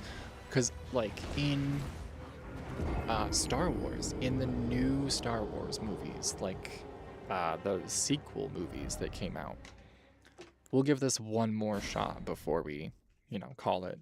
But in the sequel movies that came out for Star Wars, there's a moment where it's like that classic all is lost moment. The enemy is destroying ships left and right, and then I might not even be able to make it through this without crying, holy shit. And then out of nowhere, a whole plethora of just random ships show up to save the day. And the bad guy's like, there's no military that's this big. And then the other bad guy's like, it's not a military, it's just people. And I was like, oh my god, this is so fucking beautiful. Holy shit. Whew. I'm a sucker for good movies. And I think that's why I'm so critical of bad movies. Because I'm like, this is not drawing emotion. This isn't making me cry. This isn't making me feel solidarity with humanity. What's going on?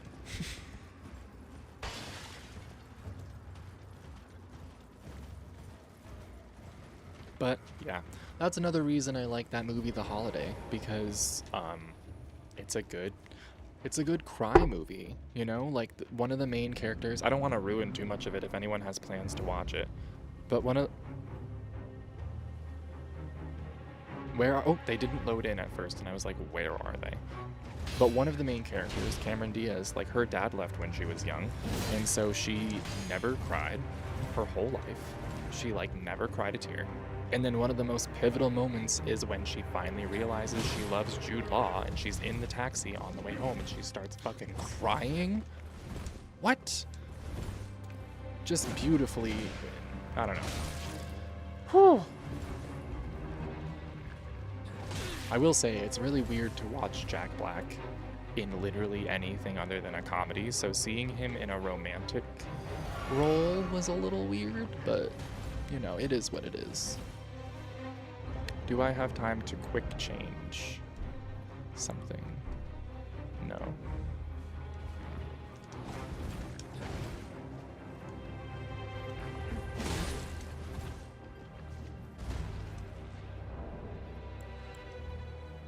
Oh, didn't want to do that.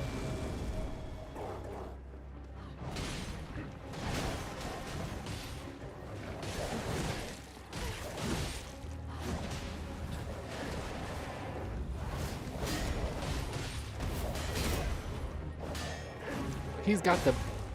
What he's got, boobies? He got the booby shields. Sorry to be immature, but like... Sir, what are those? They're staring right at me.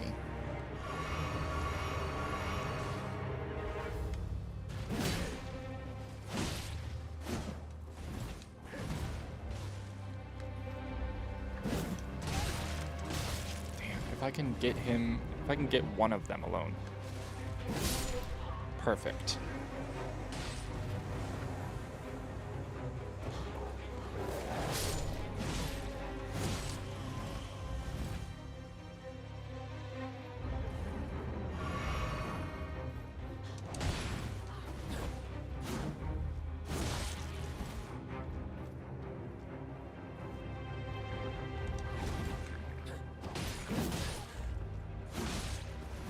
This sword is awesome.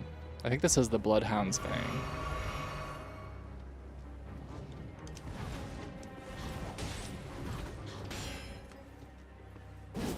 Oh, damn. Takes a while to swing, though. My goodness.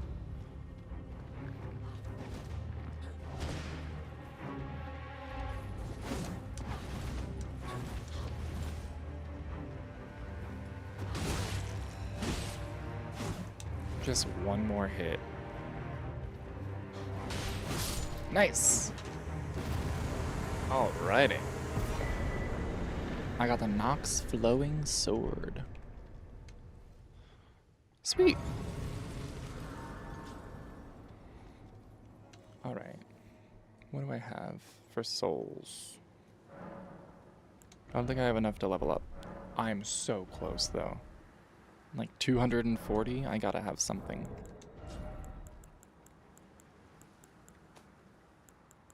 Right? No? Really? That's crazy. Alright, let's go kill something quick then. Oh, wait. Were there any? No. Okay, let's go kill something quick so we can level up. And then we might call it there for the evening.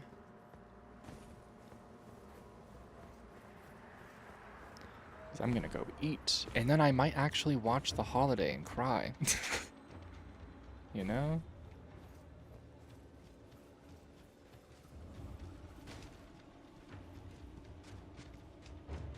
What Is it? Oh, it's one of you. Perfect. The way that they freak out is just so silly. What are we doing? What are we doing?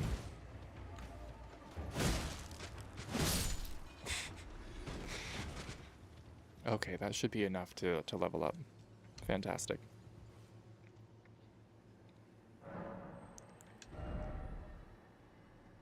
Oh no. Okay. I need to stop jumping the gun like that, I guess. This'll do. This guy should definitely give me enough, right? 640? Yeah. Okay. Solid.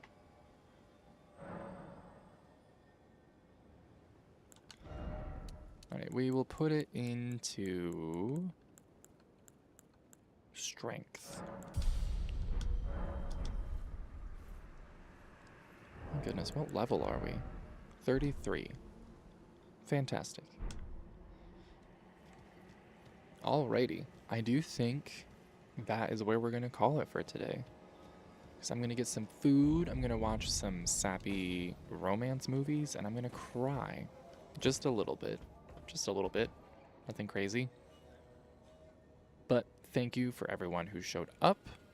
I had a really, really great time. Yes, thank you. It was good progress in all of the things. It was good progress in Pokemon Champions. We made it to the Great Ball League, and then in... Oh my god, what else did we do? We did a lot. We did a lot. It was a good stream. I had a good time. I'm glad that everyone showed up and was chatting. It was really fun to see everyone hanging out. So, I hope everyone has a wonderful night. I don't know when I'm going to stream next exactly, but I think I might shoot for like Wednesday, Saturday, Sunday. I'm not 100% sure, but that's kind of like, weirdly enough, what is shaping up to work out is Wednesday, Saturday, Sunday.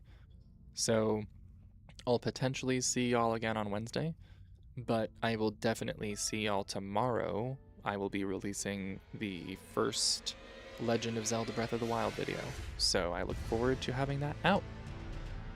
But again, have a good night. Bye-bye.